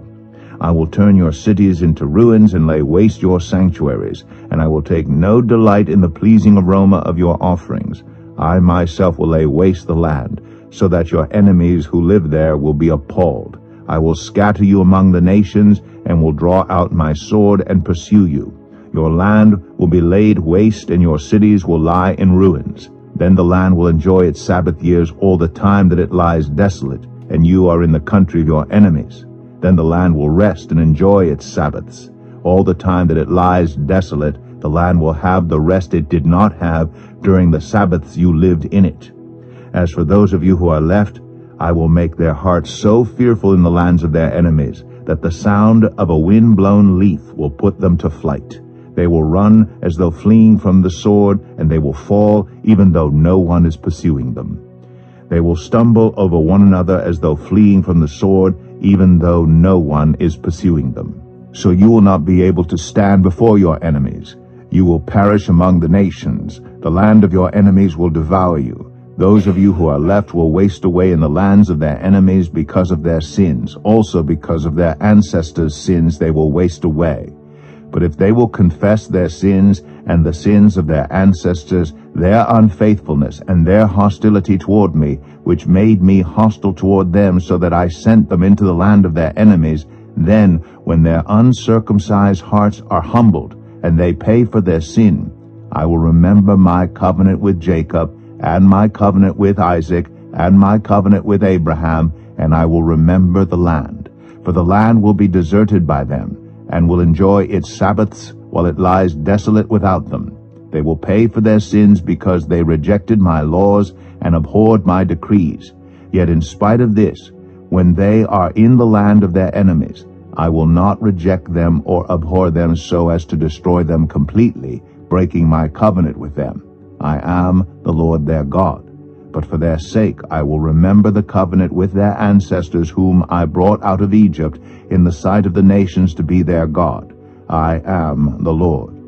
These are the decrees, the laws, and the regulations that the Lord established at Mount Sinai between himself and the Israelites through Moses. Leviticus 27.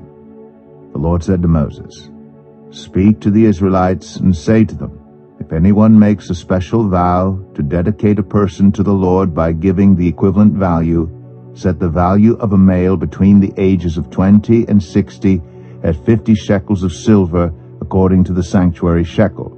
For a female, set her value at 30 shekels.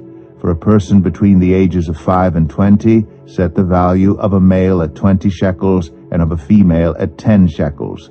For a person between 1 month and 5 years, set the value of a male at 5 shekels of silver and that of a female at 3 shekels of silver.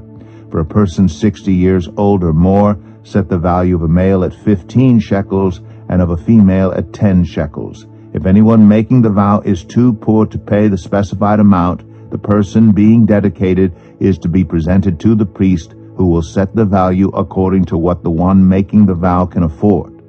If what they vowed is an animal that is acceptable as an offering to the Lord, such an animal given to the Lord becomes holy. They must not exchange it or substitute a good one for a bad one, or a bad one for a good one. If they should substitute one animal for another, both it and the substitute become holy. If what they vowed is a ceremonially unclean animal, one that is not acceptable as an offering to the Lord, the animal must be presented to the priest, who will judge its quality as good or bad. Whatever value the priest then sets, that is what it will be. If the owner wishes to redeem the animal, a fifth must be added to its value. If anyone dedicates their house as something holy to the Lord, the priest will judge its quality as good or bad. Whatever value the priest then sets, so it will remain. If the one who dedicates their house wishes to redeem it, they must add a fifth to its value, and the house will again become theirs. If anyone dedicates to the Lord part of their family land, its value is to be set according to the amount of seed required for it, 50 shekels of silver to a homer of barley seed. If they dedicate a field during the year of Jubilee, the value that has been set remains. But if they dedicate a field after the Jubilee, the priest will determine the value according to the number of years that remain until the next year of Jubilee, and its set value will be reduced. If the one who dedicates the field wishes to redeem it, they must add a fifth to its value, and the field will again become theirs. If, however, they do not redeem the field, or if they have sold it to someone else, it can never be redeemed. When the field is released in the Jubilee, it will become holy, like a field devoted to the Lord. It will become priestly property. If anyone dedicates to the Lord a field they have bought, which is not part of their family land, the priest will determine its value up to the year of Jubilee, and the owner must pay its value on that day as something holy to the Lord. In the year of Jubilee, the field will revert to the person from whom it was bought, the one whose land it was. Every value is to be set according to the sanctuary shekel, 20 gerahs to the shekel. No one, however, may dedicate the firstborn of an animal, since the firstborn already belongs to the Lord. Whether an ox or a sheep, it is the Lord's. If it is one of the unclean animals, it may be bought back at its set value, adding a fifth of the value to it. If it is not redeemed, it is to be sold at its set value. But nothing that a person owns and devotes to the Lord, whether a human being or an animal or family land, may be sold or redeemed. Everything so devoted is most holy to the Lord. No person devoted to destruction may be ransomed. They are to be put to death. A tithe of everything from the land, whether grain from the soil or fruit from the trees, belongs to the Lord. It is holy to the Lord. Whoever would redeem any of their tithe must add a fifth of the value to it. Every tithe of the herd and flock, every 10th animal that passes under the shepherd's rod, will be holy to the Lord. No one may pick out the good from the bad or make any substitution. If anyone does make a substitution, both the animal and its substitute become holy and cannot be redeemed. These are the commands the Lord gave Moses at Mount Sinai for the Israelites.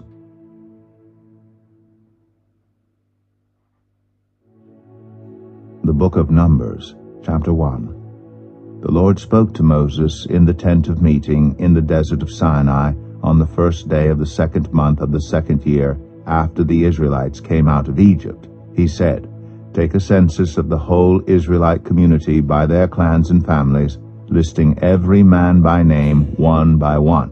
You and Aaron are to count according to their divisions all the men in Israel who are 20 years old or more and able to serve in the army, one man from each tribe. Each of them, the head of his family, is to help you. These are the names of the men who are to assist you. From Reuben, Elizur son of Shadur. From Simeon, Shelumiel son of Zerushadai. From Judah,